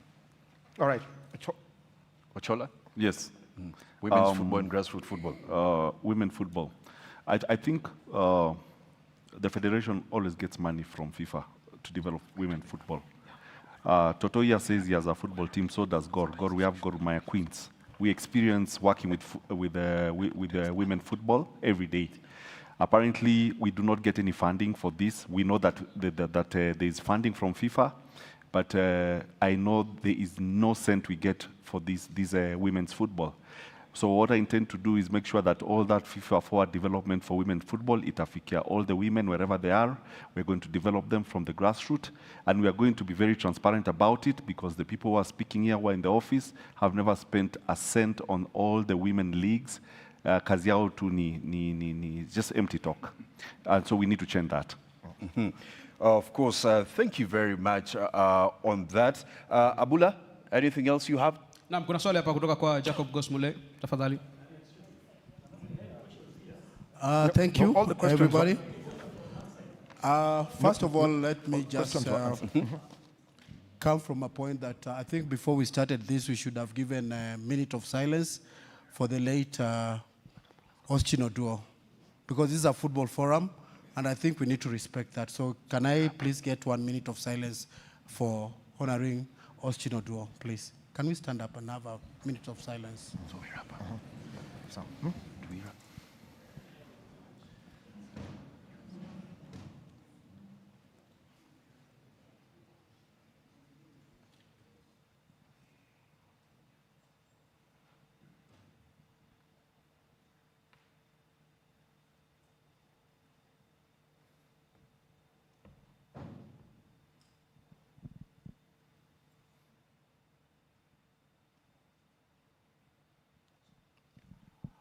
We may be seated, thank you. I want to thank all the presidential aspirants for turning up and showing what you can do for us. And at this stage also, I want to really thank the outgoing FKF and Nick and Barry. We qualified for Under-17 World Cup. It's a big achievement. Under-20 African Cup of Nations 2025, we are there. It's a massive achievement. And also to say, when I went back as a national coach, I think that was the best treatment as a coach, and pushing the team to another level. Now, coming to this, and also let me appreciate Mariga. I want to salute you, having won the Champions League. This is a big plus, huh? Having said all this, I think I've listened to all the aspirants, and everybody has his own way of doing things. However, I think we have forgotten one very important aspect of football. We have 2 departments of football. We have the technical and we have the administration. And these are the guys who make the coaches, the referees, the players succeed. And I think we have forgotten that this area has not been touched. I'm talking here on behalf of coaches who have worked with the federation, have not been paid, myself included. And Abari, we had meetings together. I'm talking about referees who are officiating 7 games in the Kenya Premier League today, have not been paid a cent. If I'm wrong, Barry, you can correct me. Okay? And these are the custodians of our football. When we sit back there and talk, and not talk about the real people of football, we are not helping this country move anywhere. Because you can sit there, come with your policies. But if the player, the referee, the medics, okay, the administrators. We have some coaches who have coached some coaches who have not been paid. Are we together? There are many disgruntled people who are watching this on TV today, but they are wondering, what are we talking about our football going to the next level without involving the key players? So I would like, as the aspirants go through their policies, as you do your things, let us respect the player, let us respect the coach, let us respect the referees, because those are the important people to take our game to the next level. Otherwise, if we sit back here and talk until tomorrow, and these guys are not really taken care of, we are just talking without moving forward. All right. The last point, which is very important, Coach, our youth football, Ghost, please. Coach Thank Ghost. you. Coach Ghost, sorry. Thank you very much. Sorry. Maybe members of the audience, I know you may not be happy, but remember that this broadcast is also timed, and so we've restrictions from KTN, NTV, K24, and KBC as to how far we can go. And so, as we come to a close, and every one of you will have 30 seconds to make your final pitch before we move on to the next two debates as we wind up this. Tutaanza na ndugu Shimanyula. Tuanze nani? Tukifunga. Kwangu ndasema delegates wote ambao wanaangalia, mimi nina ujuzi wa kutosha na mmeona nimerun team kufuatia kutoka kwa mfuko wangu, timu ya community. Nimehakikisha niko na timu ya boys na girls. Na pia mimi ni mfanyabiashara hatari sana. Kampuni zangu hazijaienda chini under receivership. So kwa hawa wote naomba wale delegates wako huko, tafadhalini, hii kura sasa ni Toto na Tua. Asante. Safi. Bwana Sami Owino Kempes, ulianza kwa lugha ya Kiswahili, funga kwa lugha ya Kiswahili tafadhali. Nitaongea kwa Kizungu tafadhali. Yeah, unajua our football is, you know, we talk about our football and we have this conversation and we're in really bad shape. And you know, for many years we go through this process, and then when it's all said and done, you know, 20 years later, we have problems with our football. This time around, you do have a real choice, and the choice of somebody who actually understands football, wants to make football better, has a vision for football here that can really improve our football in this country. So I hope that you think through this process and make the right choice. All right. Yes, Alila, as we wrap up, your words. 30 seconds, please. Governance, number one. All that we keep on talking about, I think I'm the right person who should be able to lead football in Kenya in terms of experience, and having served as a NEC member. And also, the government is one of the biggest sponsors in football in this country. We are supposed to be holding two big tournaments, I think starting in February, Chan, and there's AFCON coming in. It needs a proper administrator. As I said, FKF is a regulator.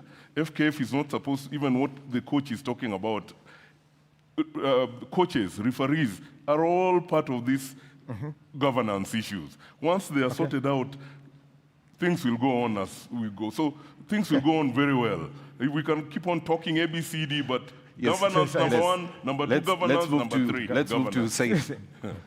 Thank you very much. I think the only way to get out of this rot is to commercialize football. Football must stop being an extracurricular activity. It must be a commercial venture moving forward. And the only way we can do that is bringing the right people on board. And I promise the people of Kenya, all of you, because you are part of the ecosystem of football, the entire 55 million, that we will have space for KPL teams, NSL, and all the other national leagues. We will have a place for grassroots football to flourish. And we will do that by commercializing the sport, and we will focus on building infrastructure in the right places, and we will focus on building capacity. We will focus on bringing back integrity into the sport and bringing in the right partnerships that will make sure that this game flourishes. Mariga, McDonald, Mariga, and I, and the rest of the team will make it happen for you. Barry, the floor is yours. Thank you for the applause. So what we are basically doing is that we are offering ourselves for a job, yeah? And when you apply for a job, Robinson and the delegates that are listening, it's not normally for the most qualified. It's for the most suitable. And I've been at FKF for 5 years. I understand the challenges that clubs go through. We believe that by developing football beyond the pitch, we need to involve clubs more in the administration of the game. We need to empower FKF branches. We need to have a clear pathway for our youth, both boys and girls, and we need to capacity build our people so that we develop a football brand.